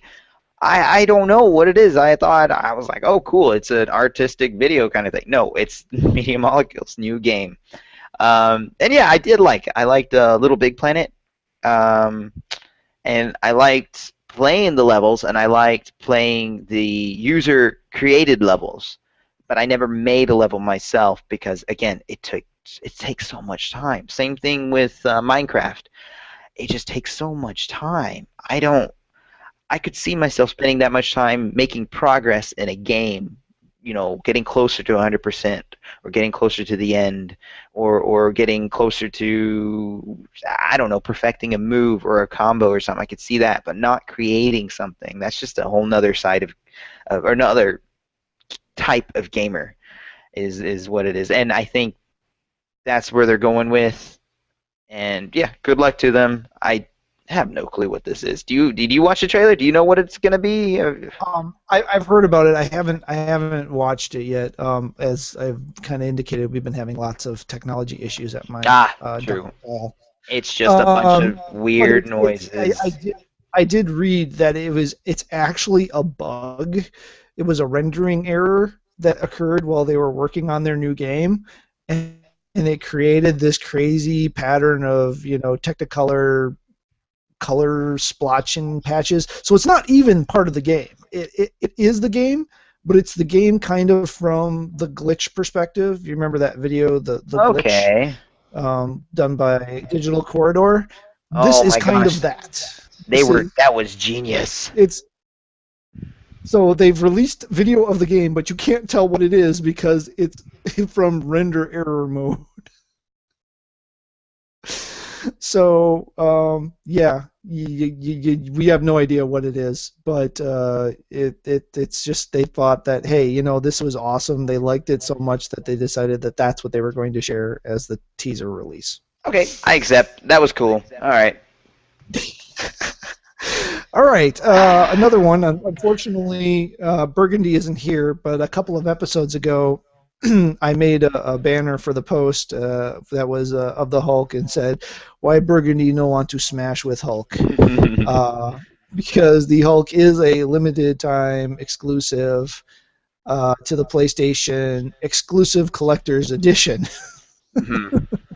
So the Hulk will be available eventually for all systems and all everything. Again, I shouldn't say with all systems because again the figures themselves are not system specific, but he will have a solo package release. But there is a timed exclusive to the PlayStation Collector's Edition, which is $180. Ow. Available this fall for the PlayStation 4 and 3. The Collector's Edition of Disney Infinity 2.0 comes with the game, the Avengers playset, um, the 6 figures that come with it, which includes the timed Hulk, and a massive light up diorama featuring the Frost Beast as designed for the game. The diorama is actually pretty nice looking and actually has 7 spots. So there is another character that is going to be for the Avengers set. Obviously, indications are from folks that it's probably Ant-Man. So we can look forward to that. The characters that we do have so far are, I want to confirm, but my screen doesn't want to move. But there's Cap, Thor, Hulk, Black Widow, Hawkeye. Who's the 6th one? My screen won't move. Um, and sixth guy. Seriously, my computer hates me. Oh, Um, sorry, I just clicked so out of it. that's We okay. got yeah, we got Thor, Hawkeye, Hulk, Iron Man, Captain Technically, America, and Black Widow. 1, 2, 3, 4, 5, 6. Yeah, okay. So we got him. yeah. Um, yeah, I seriously am not liking my computers. This being a computer guy, this is driving me nuts. Why they're all failing at the same time? I just hate life. Anyway, also along with that it was announced there is a Guardians of the Galaxy set also coming out. Its play set is based around Nowhere, which is a spot location in the Marvel Universe featured in the Guardians of the Galaxy comic that came out about the same time as which was it? Annihilation Wave, and then also is going to be featured in the movie. The full team of the Guardians will be available, so there will be a figure for Rocket, Drax, Groot, Star Lord, and Gamora. The villain will be from I believe it was announced that it will be Ronan, as in the movie.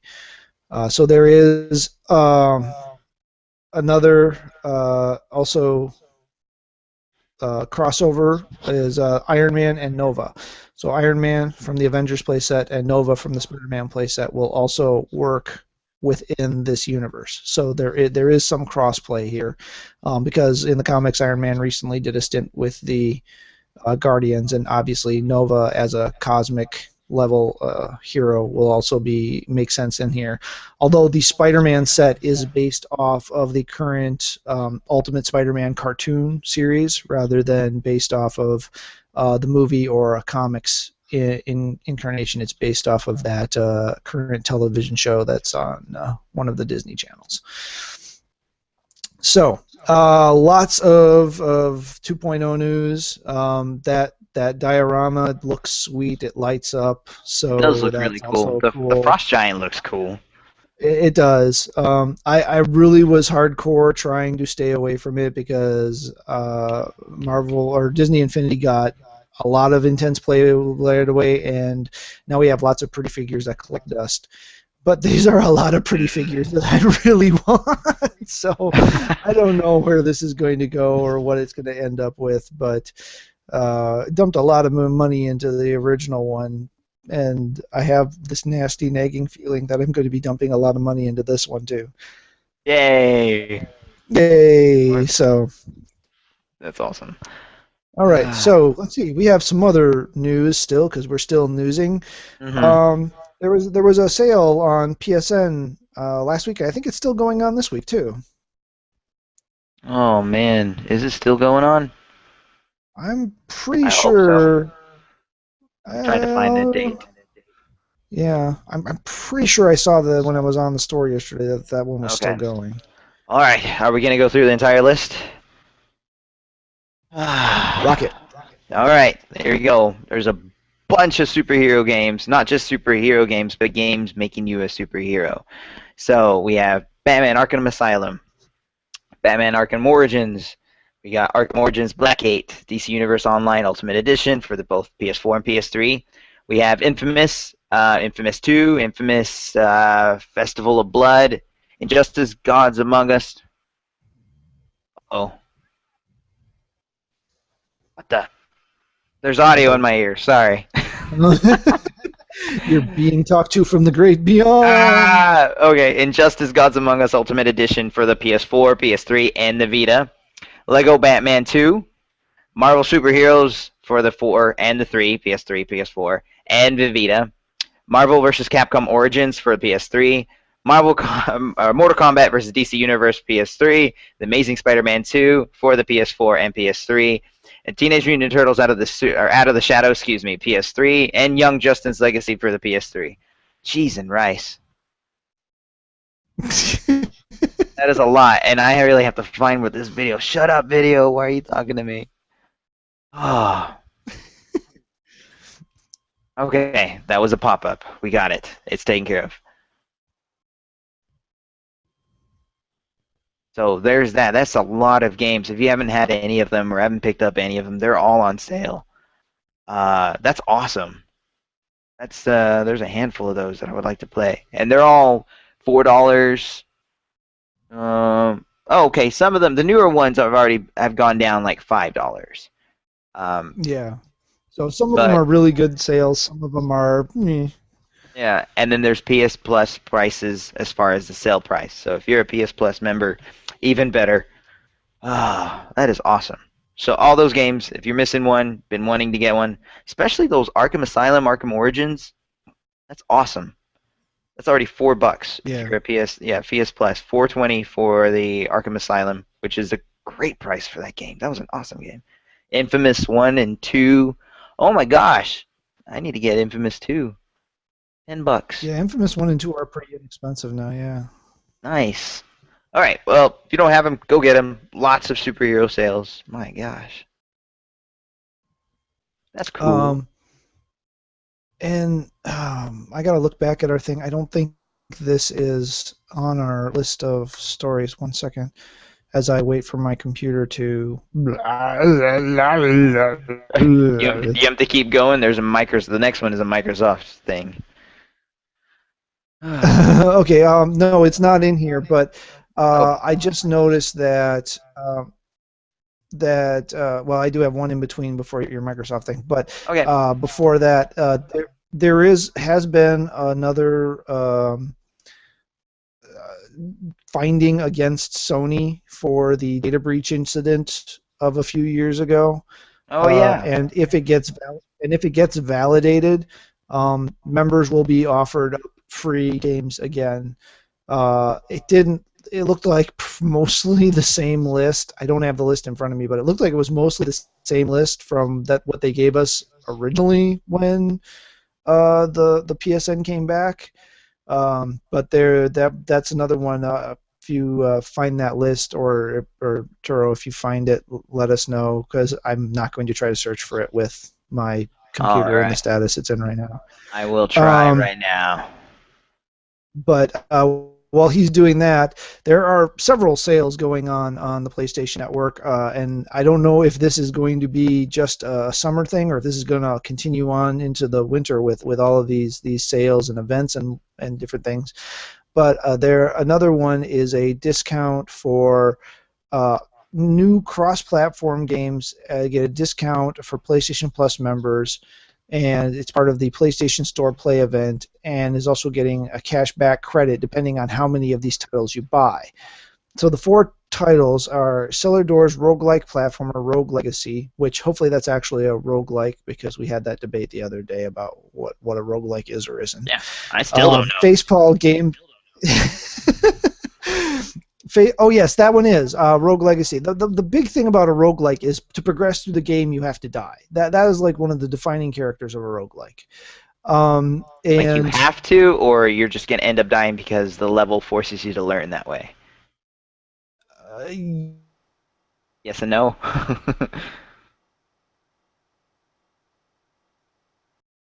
One offspring take up your role, and depending on how you did things throughout the game, the offspring will have different abilities and different. So you're some sort of super human, I believe. And each time you die throughout the story, you get your progeny takes on the role that you had, and they have different power sets, and more powerful in some ways, less powerful in other ways. And it's how you play through the game. And again, that part of you have to die to get the next character, so to speak. I think that's what makes it a roguelike. So that's one of them, and these are all pre-orders right now. Actually, I guess that one actually launched this week. Facepal game side-scrolling puzzler, The Swapper, which I watched the video for and had no idea what it was about. Honey Slug's fanciful exploration game, Hohokum, again, which I watched the video for, and I have no idea. Maybe it makes more sense if you're on PCP or something. I don't know. And then Dynamite's espionage-themed Counter Spy, which actually looked a lot like a cross between Rolling Thunder and the original Metal Gear Solid. Cool. In a very stylized graphic style. And so when you say original Metal Gear Solid, is it original Metal Gear or Metal Gear Solid? No, Metal Gear. So the first Metal Gear Solid on the PlayStation 1. Oh, okay. All right. So those are premiering in July 29th, August 5th, August 12th, and August 19th. So like I said, apparently the Rogue Legacy has already hit. But they all have crossplay, so when you buy them, it's all 3 platforms. It's PS4, PS3, and Vita. They're pre-orderable for 20% discount for PlayStation Plus subscribers, although with the one having already launched, I'm not sure how that affects it. Plus, PSN members are eligible to receive $3 in store credit for buying 2, $6 for 3, or $10 in credit if you buy all 4 between July 22nd and August 25th. So, another sale, another way that they're trying to entice you to spend your hard-earned greenbacks, which you almost can't use to describe our money anymore, on PlayStation product. And hey, you get it for all 3 platforms. So if you own even any 2, being able to put that on my PS4 and my PS3 downstairs and my Vita, you could look into details and find out which of them are cross-save and cross-play. But I'll bet at least a couple of them do. Oh man, yeah, that was a lot. Were you able to find that? I did, and the only thing I keep finding is updates. Them talking about a bunch of things, and then an update saying Sony officials responded today saying they still deny any allegations or anything that's going to be happening. So, square one. Okay. Yeah, so maybe not. So, yeah, that's yeah. All right. That's awesome. They were responding to the what was it called? The package back then, whenever they were like, sorry, but thanks, the care package kind of. Right, the welcome back. Welcome back, yeah. They said that's what was going to be happening again, and then now they said, nope, Sony denies anything happening now. So, and I think there is some more legal wonkery that has to go on. Yeah. So, but not to be outdone, Microsoft is no longer entertaining. No. Microsoft will close their entertainment studios. There's a bunch of updates on this. I still haven't read it all because I was reading the original one. And the second update says they're talking about Quantum Break, on how they're not going to be commenting about Quantum Break or the future of Quantum Break. Now they're saying, after telling us that it wouldn't be commenting in Quantum Break, there is a possible connection to the Xbox Entertainment Studios closure to that. The company apparently changed its mind. Microsoft says the development of Quantum Break is not impacted by the decision to close Xbox Entertainment Studios. So it seems like it's been all kind of surrounding Quantum Break.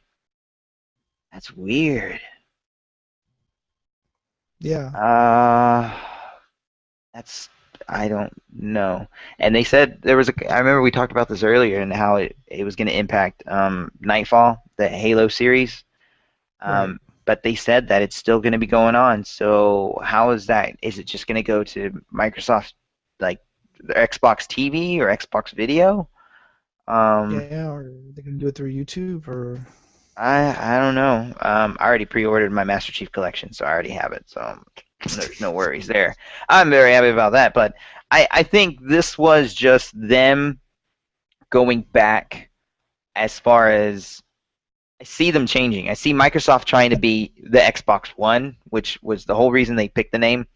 They want to be the only one thing that you needed in your living room. You only needed the Xbox One. It had everything. It was your TV stuff. It had your DVR. It was your gaming system. It was your media player. It was the one thing you needed. That's what they were going to go for. That's what they had in mind. They should have gone with what the PS4 was going with. Hey, we play games and we make awesome games. So here's some awesome games for this awesome new system.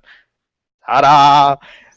I don't know why Microsoft was trying to change something that, or try to fix something that wasn't broken. And there was nothing wrong with playing the Xbox 360. The games were awesome, and I mean that's where it succeeded because it was just awesome playing games. They were just that's all they were doing was making. Yes, there was videos and you could see trailers and whatnot, but they weren't forcing it down your throat. They weren't forcing you to connect your TV to it. They weren't saying, "Hey, this is your only place that you needed to come to." No, they knew there was other games out there. They knew there was competition, and that's where they went wrong. I don't know whose idea was it to make the Xbox One.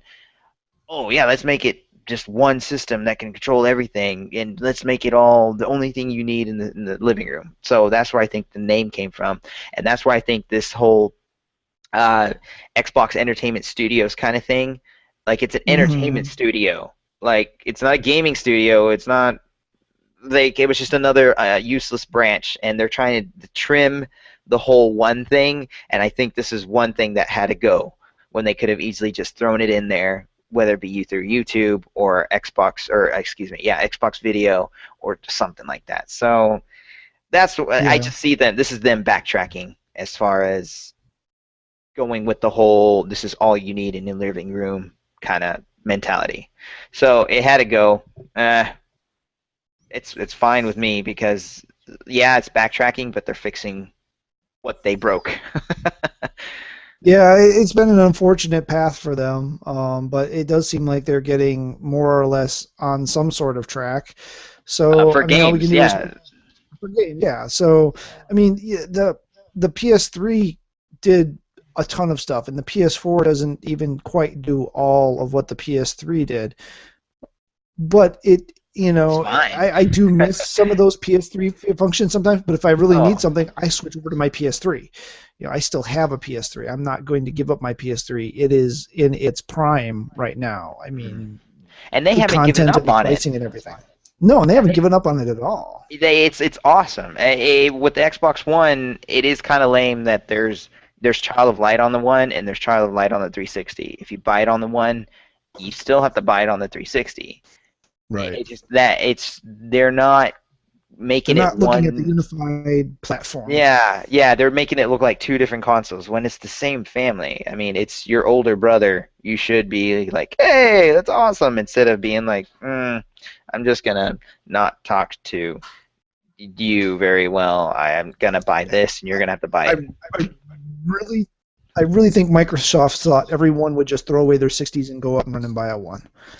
Who was it that said? That's the way they should have played it. But Who was it that said? I can't remember this, but they said whenever they were still going with the whole it has to be online all the time mentality, and then they said, "What right. about people who don't have internet?" They go, "Well, that's why we have the 360." That was the worst response ever. That They was the had a stupidest thing scream in the though. world. Oh my gosh, who says that? Oh, you don't have internet?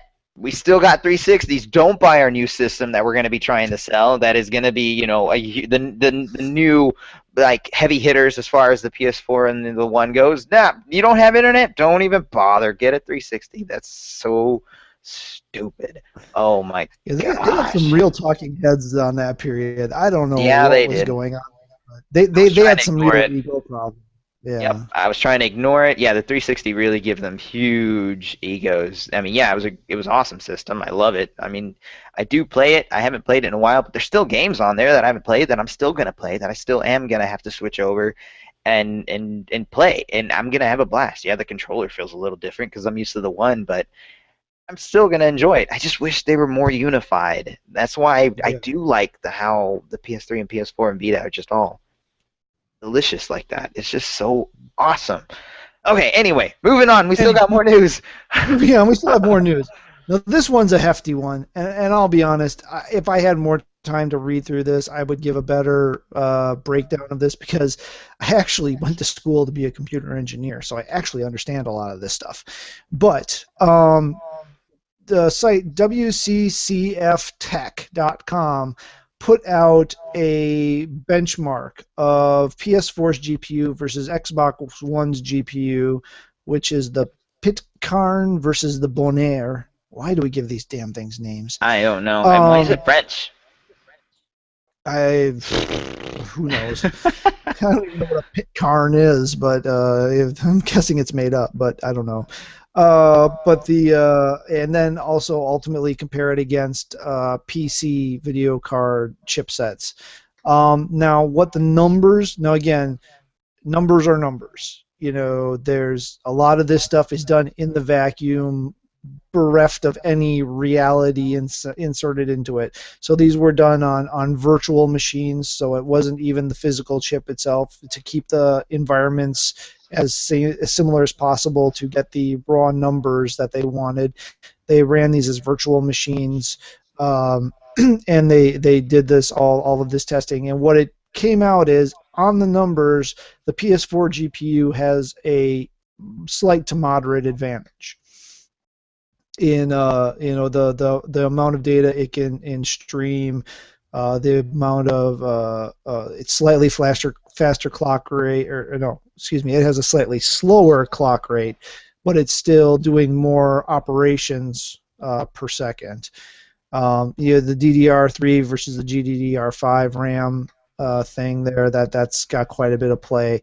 And then there's this ESRAM, ESRAM, E lowercase e SRAM, uh, on the Xbox One that nobody really knows what it does or how to use it, and that was running this test. So it introduces an element of ambiguity into the test that the PS4 did not have.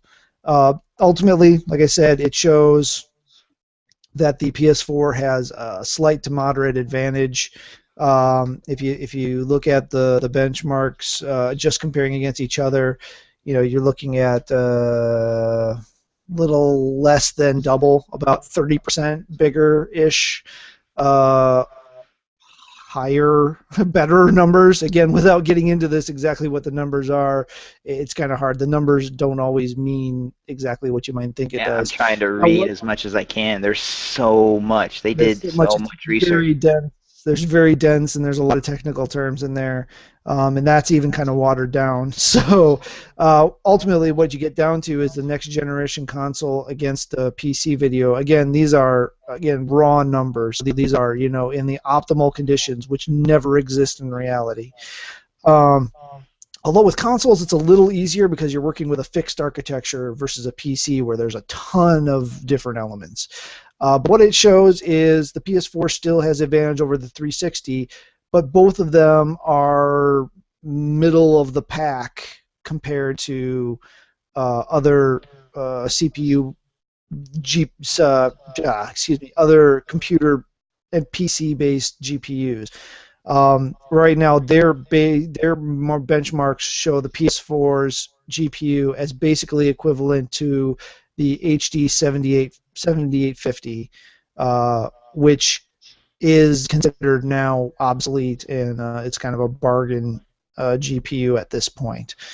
Uh, but again, it's all comes down to there's a lot of other factors, but if you're just putting the graphics chips up against each other, the PS4 chip appears to win, but is still about middle of the pack when it comes to GPUs across the board. Well, That is, actually, yeah. if I you, if you mean, get rid of the Xbox, if you get rid of the Xbox numbers, it's actually bottom of the pack compared to the PC benchmarks. But so yeah, it's interesting. Again, if you want to look at that, it's at wccftech.com and look for PlayStation 4 versus Xbox One, and that'll give you the GPU benchmark testing. And again, it's numbers, so that people who love numbers can argue about numbers. It only means so much.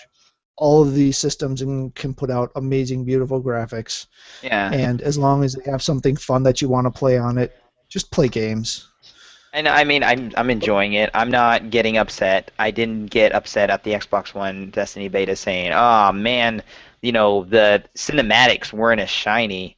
Oh, that's lame. I'm gonna just completely give up on this game because the PS4 cinematics were super shiny. Both of them were fun.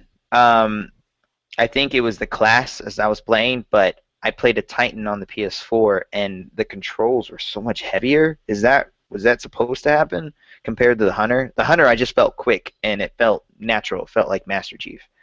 And the I Titan only was played the heavy. hunter and the warlock, so I didn't play a titan. So I really Okay. I don't. Well, I should have played two of the same characters and compared it, but everything as far as light particles, dust particles, just everything, water, everything just looked exactly the same on both systems. Just both of them pretty. But cinematics were shinier on the PS4. But they're both awesome graphics.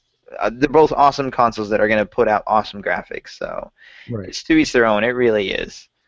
And it's Um, like, even if you were going to go buy Last of Us today, I'd say buy it for whichever platform you want, because it's a great experience on either platform. oh my gosh, it was so pretty on the PS3. I don't know why they remastered it. There's no. It was just it's weird. Like seeing Kingdom I Hearts think it's just remastered. because it came. I think it's just because it came so close at the end of the generation. Their concern was there are people who didn't either didn't Or get to it or didn't get it at the PS3, or they're crossing over from the Xbox to PlayStation and didn't have the chance to play it on the PS3. Or here's another thing. What if it was a PS4 next gen game and they kind of released it saying we can actually tone it down and release it now, and that's why it came out so soon.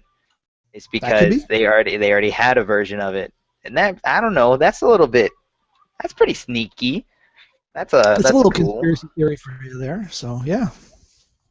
Ah, All right. So we got some next line of news, which I haven't clicked on the link, so I actually have no idea what that first line's about. So I can't even try to give you an intro on it. I can tell you that it's I don't know why he included this, but it is news. Manimal, which is a short-lived NBC series. I don't know what it's about, but it's revealed that Adam McKay and Will Ferrell are taking on the reins to make this happen. Uh, it's they're not sure if Ferrell or Will, yeah, if he's going to be the leading role as Dr. Jonathan Chase. But I don't know. They're not saying that they're going to be leading roles or directors or anything. They're just saying that they are going to make Manimal happen. And I wish I had some insight on what Manimal is. That just sounds funny. Yeah, I have no idea, but I do know the second part with the Wonder Woman picture from San Diego Comic Con. So excited Oh, about you that. mean Xena? In a costume. I totally didn't even put that together until I saw that image, and then I'm My like, now I brain, can't. my brain was doing it for me because as soon as I saw the image, I went like this. I've seen it before, but I'm not impressed. That's what I literally said that to a friend who showed it to me. They tagged me in it and they showed it to me, and I go, meh, and he goes, what meh? Are you kidding? I was like, no, just meh. It's Amazonian armor right now. That's Amazonian like costume, right? It's I assume. dark. It's heavy. It's deep. Oh, oh jeez. I don't know if If that's the this actual movie doesn't, costume. if that movie does not start with the end of the world, I don't know how you go for with all of this imagery. It's like that leaked trailer or that leaked teaser, and then Mhm. this image of the Wonder Woman image. It's like this movie has to start with the end of the world. That's how this has to start because everything is so dark and so dreary and so oh gosh. I don't know how they're gonna tie it in. I really hope they're not And Marvel gives forcing. you a talking raccoon.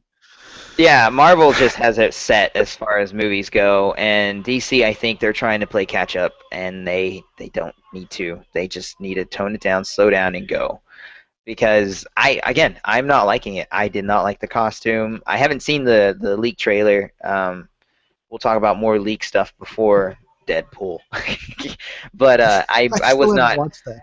Oh, you're missing out. But yeah, I was. That was my reaction. Meh. And then I saw the whole comparison to Xena, and that's when it all clicked. I was like, thank you, brain, for telling me exactly why I said meh too. Ah. It doesn't look horrible, but it's not anything that knocked it out of the park for me either. But then, I dredged down into the comments section of one of the things. It's, her thighs aren't big enough. Okay, all right, get out of here, please. Get me out of the Oh, comments section. jeez. Do Chun Li and see what But, happens on that one. but yeah,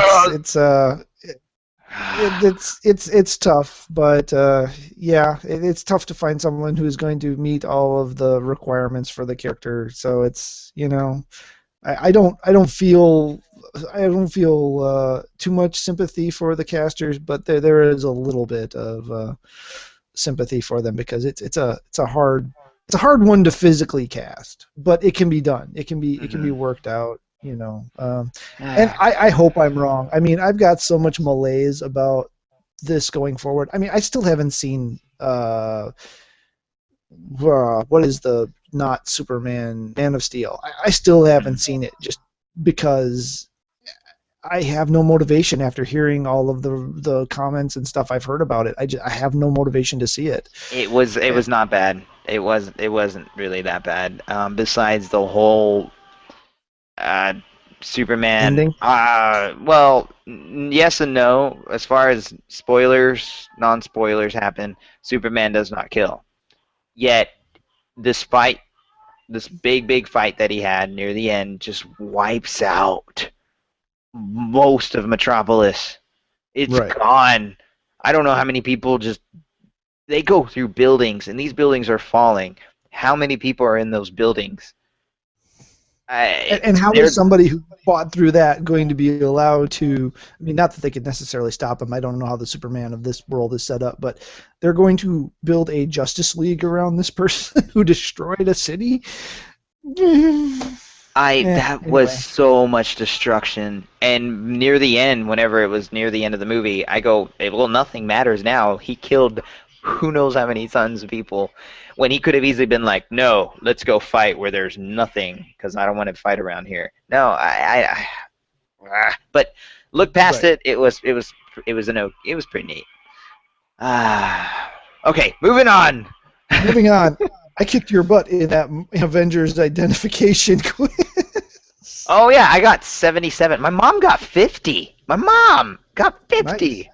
Well, I I mean, was you got like, a 50-50 chance, right? I mean, that's how I got some of them right. Well, I know that's not oh, that character, so okay, you got a 50-50 shot at that. oh, I get you. Okay, but my But mom. 96, 96. Good job, man. Which four did And you one of miss? them, Do you remember? one of them, I think was wrong. Well, one of them showed who I thought was the can't think of his name, but he was the choices were Wasp 2 or Ant-Man 2. And that sure looked Oh, like the character I would have called Ant-Man 3, but they said it it was was Wasp Wasp 2. 2. Yeah, That I think that one's wrong. I I really got that think one that wrong. one's Man, wrong. that's gonna bug you. That's funny. It is Um, bugging you. Oh, that's it is funny. bugging me. And then the other ones were ones I had no idea on. It was a 50-50 shot. I don't even remember who they were, but they were ones I'd never heard of. Most of them were the old, they were like the really old comic art. But there was one, I think it was a figure, and I blamed it on the figure because the figurine did not look like the character that it ended up saying it was. But after it said it, it was like, okay, well, if you do this, and okay, I've never seen that version. And that was kind of the weird thing, too, is they didn't stay consistent with the versions that they pulled. Like the one that they had for Wasp, I don't know what that image came from, but that was the most bizarre image. I mean, that was the only viable choice. It was a female with wings. It was the only choice of the two that made sense, but that was not Mm. what a standard Wasp art looked like. So Mm. they got a little tricky with the way that they put the art together. Anyway, that wasn't even Okay. a story. But Yeah, there's that's a not. face That's one of not. those one of those Facebook quizzes out there, or Uh, trivia you, things. you want me to take the next one so you can talk about the next one after? Well, actually, I was going to take two in a row, so you could hit Oh, okay. Yeah, go for it then. the Xbox one. So we'll end up talking about the Okay. second one anyway, because there's no way we're getting off of that one. Yeah, But yeah. okay, Speaking of and something Sims. that I speaking of Sims, I have absolutely no caring about this, and apparently there's going to be a premium account where you're going to have to pay to get exclusive items and early release of new packs and Sims. Mhm. I don't understand Sims. I don't get it. I don't understand it. There's a I'm 20-minute not saying it's trailer. bad. There's a 20-minute trailer. I am not going to watch it. I'm not I'm gonna not. watch it. I'm just not going to do it. Okay, So well, for those of after you that all like of this. Sims, Oh yeah. there's a 20-minute trailer out there, and there's probably going to be a premium member account if you want to get early and exclusive items. Getting on to more important thing, Marvel's Agents of Shield. I was gonna say a representative from EA said there's no comment on that meta, so it might not even happen. Sims 4, Yeah. So meh. it's Ah, after the debacle with freaking SimCity, they're gonna watching this like a hawk. So yeah. yeah. Anyway, But the good stuff. in most important news, Marvel's Agents of Shield has cast none other than Xena herself, Lucy Lawless, and that chick from Spartacus. I can never remember that character's name because I don't watch Spartacus regularly, or I didn't watch it when it was on. She is being brought into the show. And of course, the article we had linked does not name the character. However, her character has been named. It is a SHIELD agent. My original thought was Madam Hydra, and then I got that deflated. Unless it's going to be another whole, Oh, they SHIELD can't do that thing. again. They can't do that again, I don't think. Ah, But she is going to be playing a SHIELD agent whose name I did not recognize, and like I said, the article uh, we had does not have that name in there.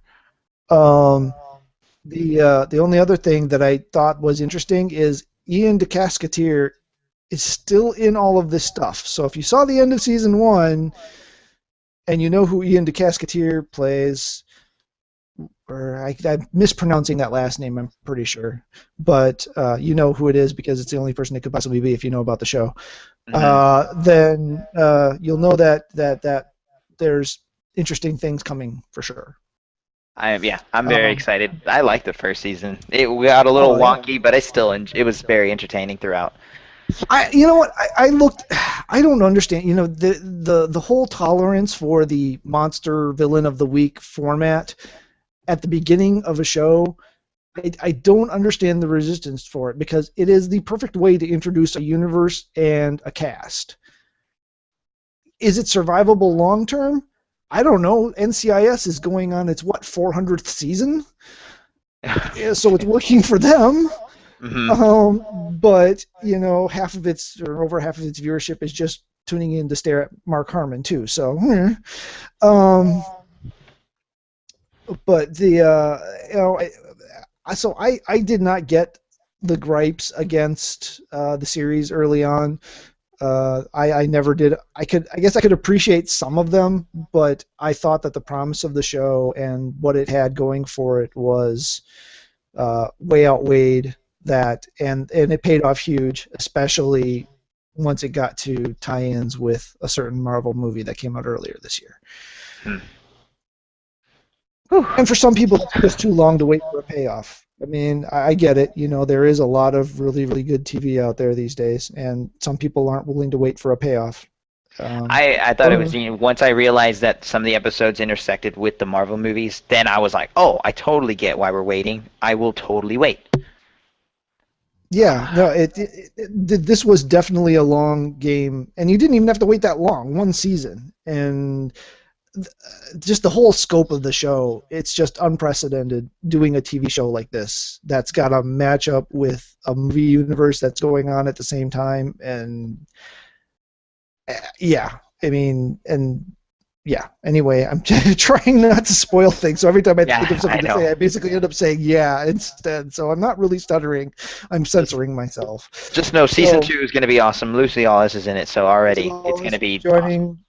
I think another thing I saw said somewhere around episode 4 or 5 is when she'll start showing up. I Nice. believe, but don't quote me on that. But yeah, so we do have some rather touching. We being mostly Sony fanboys on here, and we've even got Turo joined in on the bunch a little bit, but Hmm. we do give Xbox a bit of guff from time to time. But it's mostly in fun. Some of it's just disbelief, but mostly in fun. Oh my gosh, Um, yes. but there's a pretty heart wrenching story here that came out over the last week, and Yeah, it puts a different perspective as far as the word ghost in a racing game, and whenever you have your best time, there's a ghost made of your best time. That way, you know exactly what turn you made wrong, or which way you could go a little faster, where you lost a little control. You know, that's how we see ghosts as. Oh, there's somebody else that saw ghosts differently. There's a story about somebody who was four. It was one teenage YouTube. Let's see. Oh, commenter. It's just the name, the commenter. 00 uh, War Rapey. Oh, okay, double O. Oh, that's awesome. Anyway, he puts a heart warming kind of story to it all with that name on top of that. Anyway, when he was four, his dad bought him an Xbox, and they played Rally Sports Challenge. They played it a lot, and so there was a lot of bonding there. And then his dad passed away when he turned 6. So he didn't even touch the console for another 10 years after that. This is the original Xbox.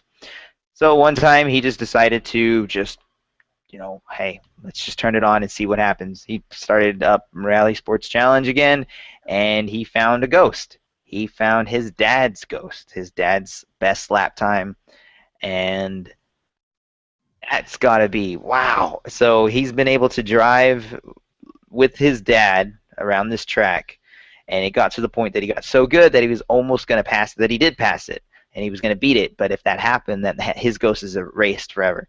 He actually stopped, so he couldn't pass the finish line, so he could keep racing with his dad. Oh my yeah, gosh, that cheese that and that puts a rice. whole different. I mean, Ghost in the Machine. I mean, really, it literally. I mean, that's you know, obviously it's Wow. not a what we would typically think of as a haunting per se, but I mean that's crazy. I mean, there is an aspect of this guy's dad that is digitally stored Hmm. And I'm pretty sure there's a bunch of stories like this. online or in the system. Yeah, it's just that there's a bunch of people That who, that's play. mind blowing. Yeah. Uh, I could see a lot of people who play a lot of games with their families, with their brothers, with their dads, and or family members, and they lose them. And then they have memories for them, but it's really interesting to see that there is saved stuff there. And that's another thing why I like the whole Xbox One and PS4 being able to share footage and save it. You can have that forever now instead of just having a memory or just have it as simple as a ghost, which is just something to make you better at a game. But it was used in a different way, a genius, or and it wasn't even on purpose, but a way to reconnect and remember those memories. But Right. When I first heard so cool. when I first heard the story, it led me back to this is going to seem weird. And this is at least 3 seasons ago, so hopefully we're of Spoilersville. But the first appearance of River Song in Doctor Who. I don't know who that is. Seriously? Come on, dude, work with me here. Oh yeah. Dude, Yes, they're giving me crap, yes. right? I could only see. Nah, I know. I could only imagine now, knowing what she's gone through. The first time we saw her, like how torn she was with all the memories she has, but she couldn't do anything about it. But not only that, the ending of the two-part episode. Oh, the being a. Oh, okay. The being able to save her as well. Right. Oh, They even called it yeah, ghosting. yeah. Check that out. That's So awesome. yeah. I didn't. So I'm crossing my geekdoms here, but No, that's awesome. I don't know why I don't didn't cross. even think about that. Yeah. I don't know. I just assume I'm the only one. Oh no, So yeah, I didn't even think of that. That's awesome. but okay. So we've got a couple more news items, and then I Almost found a done. couple more while we've been here. So we've got to hurry up because we got questions and stuff. Yeah, we So can get through these really fast. Go. Your all favorite right. So game of this all one. time. Favorite game series of all time, Sims 2. Blur is giving away for free on Origin along with all 18 expansions. That's more Sims than you could ever simulate. Oh wait. So Sims 2 and all 18 of its ads-on can be yours for the right price of 0 clams. Hmm. If you're interested, go search the internet. Yeah, go do it right now. All right. Next. That's it. If you like Sims 2 and you don't have it and you want it, go play it. Next. Next thing. Exactly. There are Red Hood and Harley Quinn story missions for pre-orders if you pre-order Arkham Knight, which is really cool. It's neat that they're throwing in the Red Hood as far as a story pack, and it's not just a stupid little like fighting arena kind of thing where you got a character, you got to buy the character just to play it in this beat 'em up level where let's see how many people you can beat up before you die kind of thing. I didn't like those. This is actual story packs. They are side stories Right. in them. So it's really cool to see Harley Quinn. Gonna see what's gonna be happening with her.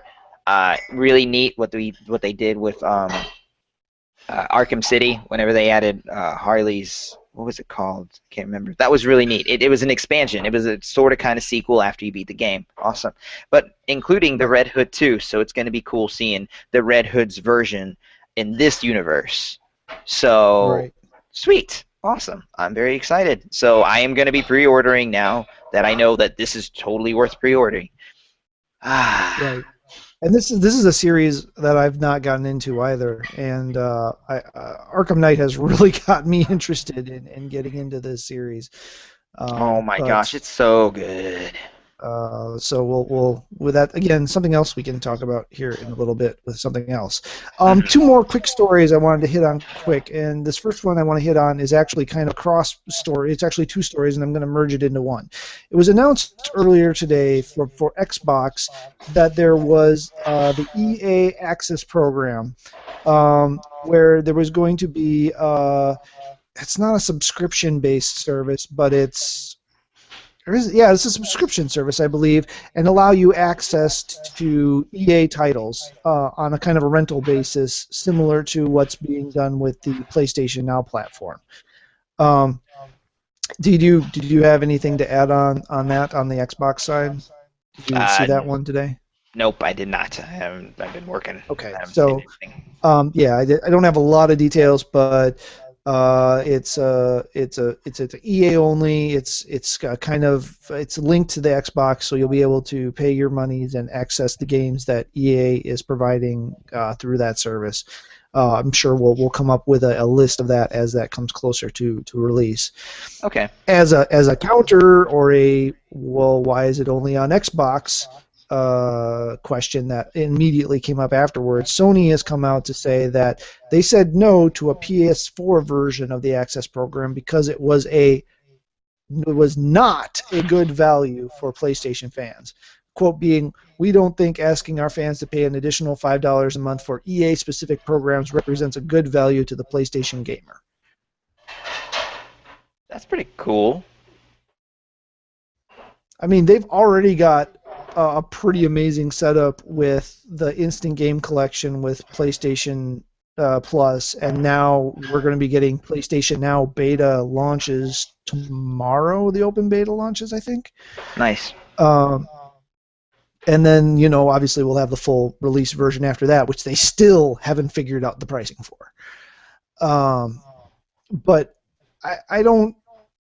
I don't know. On the one hand, I don't know necessarily that it's a wise move on Sony's part to make that decision on behalf of its fans. But then again, it's not something I would get, so I'm not bent about it. Yeah. Yeah. I So don't know. it's interesting, and I mean, they've obviously got their vision for the future planned out and where they want to go. And oh yeah, we're going to ask you to pay for PlayStation Plus. Oh yeah, and then we're going to ask you to pay for PlayStation Now. And then oh yeah, here's this EA thing if you want to pay some more money. I can see where they're thinking, okay, that we can't just constantly be hitting up people with here, pay for more things. I could We're already see, going to yeah. ask them to pay extra for our stuff, so It was already kind of rough with the whole Xbox Live thing. And we got a lot of guff, especially from Sony people saying, "Oh, you have to pay to play online." Brr. I was like, "Oh, well, we paid for dedicated servers, and yes, some cool little add-ons and stuff. But as far as getting Xbox Live just so you can watch Netflix and Hulu Plus, yeah, that's not cool. But they already threw that out the window, so we're kind of good. Like I said, Microsoft kind of does this whole these are our rules and you have to follow them, and then go, just kidding. Let's just gonna step backwards and we're gonna go ahead. That's free too. Yeah, why not?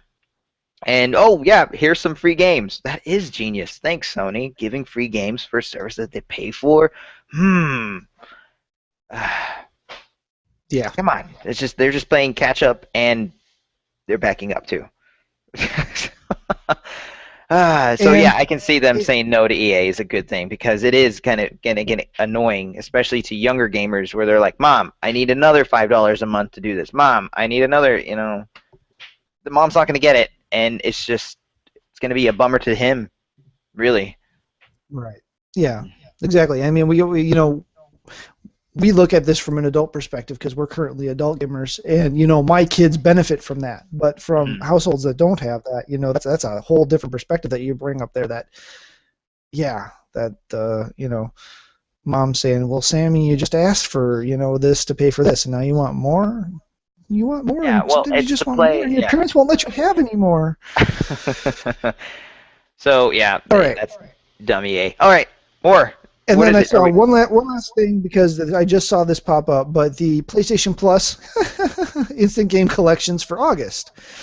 Um, so we have a couple of we have two games for each system, but it actually ends up working out more than that because many of these are cross-platform.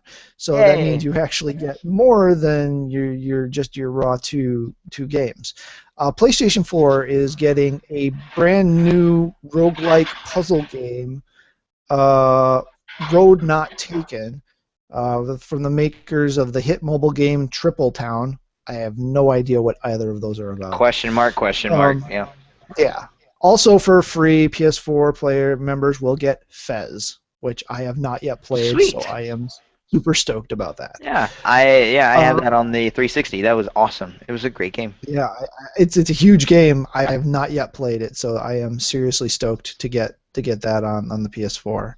And PS3 owners will get a pair of games originally released last year. The first-person shooter, Crisis 3. I've not played a Crisis game. They get good reviews, so this will be hmm a fun one to pick up.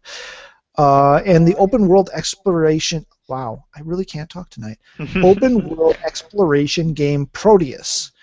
I have no idea what that second one's about, other than it's an open world exploration game. You're gonna be able So to play it for free. I'm going to be able to play it for free and find out what it's all about. Cool. Unfortunately, that means I'll be deleting something off my PS3 because it's free. And as Mark Okay. says, putting a review up online, blah blah blah blah blah blah blah. Yeah. The only way I would put a review up online is if I set my camera up and took video of me playing on the TV. So I don't think Oh, anybody okay. wants to do that. But we'll definitely talk about them at the minimum. And for the win, procrastination wins yet again on the Yay! Vita. VanillaWare's gorgeous 2D action RPG Dragon's Crown will be free unless you're Yay! in Europe. because they got it already, so they get Lego Harry Potter years 5 through 7 because they already Oh, got okay. Dragon's Crown free. Right on. And then another game that will be seeing its initial release on the Instant Game Collection on August 5th is another title called Metrico. This is another game that falls loosely within the bounds of the puzzle platformer genre, but it offers difficult to explain twists by making infographics a centerpiece of the gameplay. Oh. I guess we'll find out too. Yeah. But now here is the kick in the Pashuja. 3 of August titles are available on multiple systems because they're cross-buy. Fez is on all 3. Proteus is on PS3 and Vita, which means you'll end up with more than 2 free games on PS3 and the Vita. That's just Dragon's so Crown cool. sadly does not support cross-buy, which is part of the reason I didn't actually buy it initially, is because that it didn't support cross-buy. Well, now you don't have to worry about it. But, according to PlayStation blog comment from Sony's Christine Steimer, Plus members will get both versions. Nice. Nice. So, yet again, procrastination wins. That's awesome. Is that it? Is that it? That's it. That's it. We have finished the news at a Oh my rough gosh. 2.5 hours of recording. Okay. Jesus So, Christ. fortunately, we only have 2 opinions to get through on the rest of this. So, we may end up with a drunk Mark or a drunk corpse of either of our other cast members showing up, as long as we're taking here. One of them could have died in a mosh pit. Well, I mean, 9 Inch Nails, mosh pit, not so much. They were just dead anyway. Yeah, okay. Except for Daniel. Daniel's both dead and alive always at all times. Okay, yeah, truth. All right, let's go. Reader mail. Okay, so reader mail. We have a comment from Gaz C. The question for the panel: what big, well-known? This is the one I kept on referring back to because I have lots of these actually. What big, well-known game franchise has passed you by over the years that, for one reason or another, you didn't play and wish you did? For him, I'm assuming Gaz is a him. It was Metal Gear or Zelda. Never played a game from either of those series. How in the universe you have ever gotten away with not playing a Zelda? That boggles my mind a little bit. But I got to remember, lots of people are a lot younger than I am. Oh yeah. Well, I mean, that was like my third game for the NES was Legend of Zelda. Nice. I don't know. You go ahead. Let me think about this one. Okay. Well, one of them I'm actually rectifying, which is Uncharted. So I can't really use cool. It, but I mean that was one of mine. The other one I mentioned earlier is the Batman Arkham series. I haven't played any of the Arkhams. I do have Arkham City now because it came free with one of the instant game collections, so I will be playing that. But that's one of the big series that I've never played that I really regret having not gotten into. The other one actually is Dragon Age. I really wish I would have gotten into it. I enjoy the setting. I enjoy the style of game that is. But I lost like 300 and some odd hours of my life into Skyrim. So I know how bad those kind of games can be for me. So yeah. I generally kind of steer away from them, but I really do regret not getting in on that. As far as like long-term series, I'm not sure that there's any series that's been going on for like as long as like say Zelda, for example, that I've wanted to and never tried one of the titles of. But that's again the advantage of being a dang near 40-year-old gamer. So a franchise. Well, it could be a single game. I mean, well, no, it's a well-known game franchise that has passed you by. Oh, I know. I haven't even touched or played anything of Borderlands. And I wish I would have.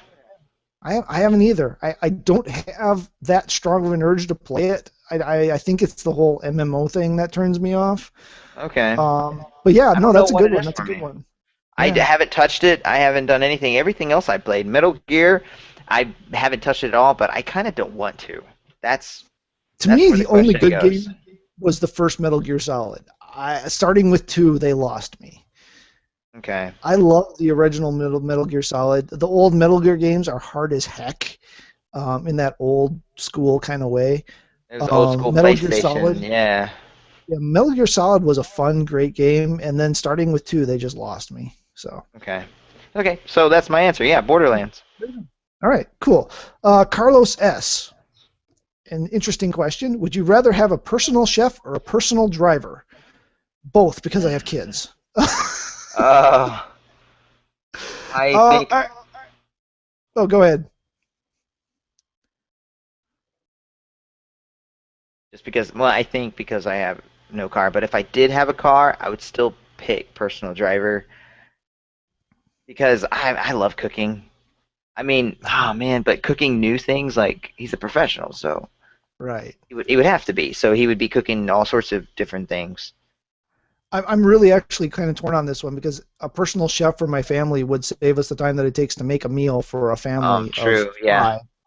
But then I hate writing. I hate writing because I Okay. get motion sick if I try to read or play games or anything in a car. So all I can do is sit there. Okay. Okay. I So pick personal driver because that doesn't bother me and that would save me a lot of time. I could play a lot of online or mobile games, whether it be on my phone, my 3DS, or my Vita. I can actually just between places going here to there, whether it be to work, to the grocery shop, I can just be like do do do do until we get there. So yeah, personal driver all the way because I yeah, am confident in my cooking. Um, uh, I will be missing out on some new flavors, but whatever. Personal driver. yeah. As much as I like cooking, as much as I would still have to cook occasionally. I would the guy'd have to take a day off every once in a while. Hmm. Um, but I think of the two, if I had to pick one, I would go with the chef just because getting a personal driver would not gain me anything because I would not be able to do that. Okay, Vicky M, which I am going to assume is a she, and so shall refer to her as such, asks, which is better, Batman or Captain America? P.S. Happy birthday, Bats. Yeah, something else we missed out when not having a show last week was Batman's 75th anniversary celebration. Was celebrated last Wednesday. Many different types of celebrations held around in the different comic shops and on the internet and different places. So, congratulations to DC and to Batman for having a character that's been around and been, a flagship character for them for that long, and the only DC character that I really give any caring about. Yeah. So, which one's better? I mean, I guess this is the definition of better is left kind of open. Yeah. Is it So, better personally? Better? Better as a character? Better as if they fought each other? Yeah. It's kind of which way. As far as personal, between the two, I mean, yes, Batman is awesome all around, but I really like the nobility of Captain America and what he stands for, and I mean, he's not fighting for anything except for what he wants to protect, and that's his friends, family, country. That's just awesome. Like, perfect example. In the movie, whenever they threw a grenade on the ground, he jumped on it. He was still super scrawny and everything. He jumped on that grenade to try and save his, from the blast. mhm. That was awesome. And Batman, yes, he's awesome and he's smart and he's a detective and he has tons of money. And yes, he has angst, but that was really cool of Captain America to do. So Yeah. I mean, personal, Batman. yeah. Batman would really be Tony Stark equivalent if he popped into the Marvel universe, right? I mean, he's kind of Hmm. that moral difference from Cap. So, but they both still have similar. They have similar thing. Batman wants to protect his city or save, whatever, and Hmm. Captain America is all. Yeah. So they have similar alignments, but they have different ways of going about it. They're both really awesome characters, and both of them never give up. Hmm. That's the thing. I was wondering this the other day as I was walking the dog. Why has Bruce Wayne never gotten a Green Lantern ring? There can't be anyone who has a stronger willpower in the DC universe than Bruce Wayne. Yeah. Oh, that's awesome. but That's a you crazy know, awesome question.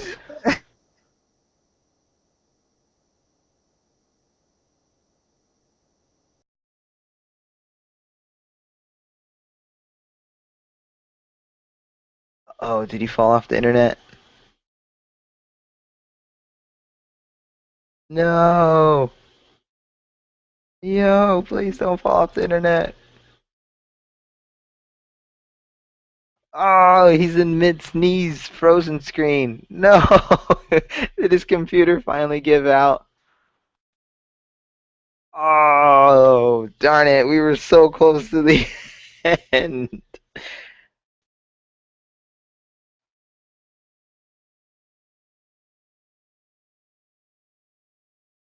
Oh, man. It says we're still live. That means this is still recording and streaming. Do do do do do do do do do do do. I text you, so hopefully.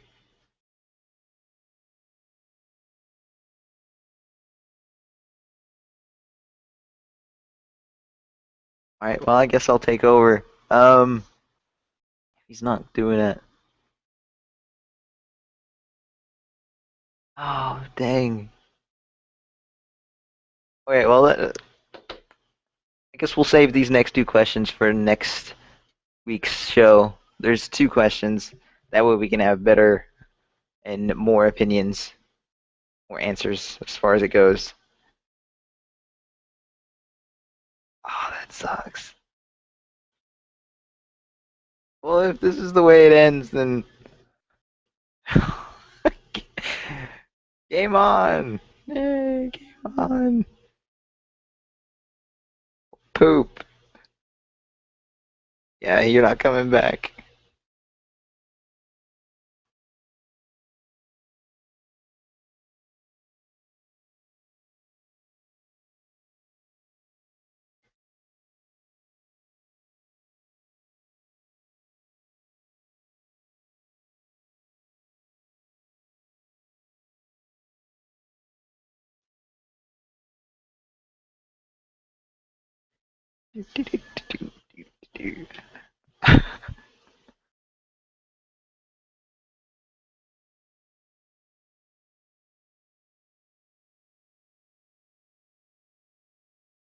Game on.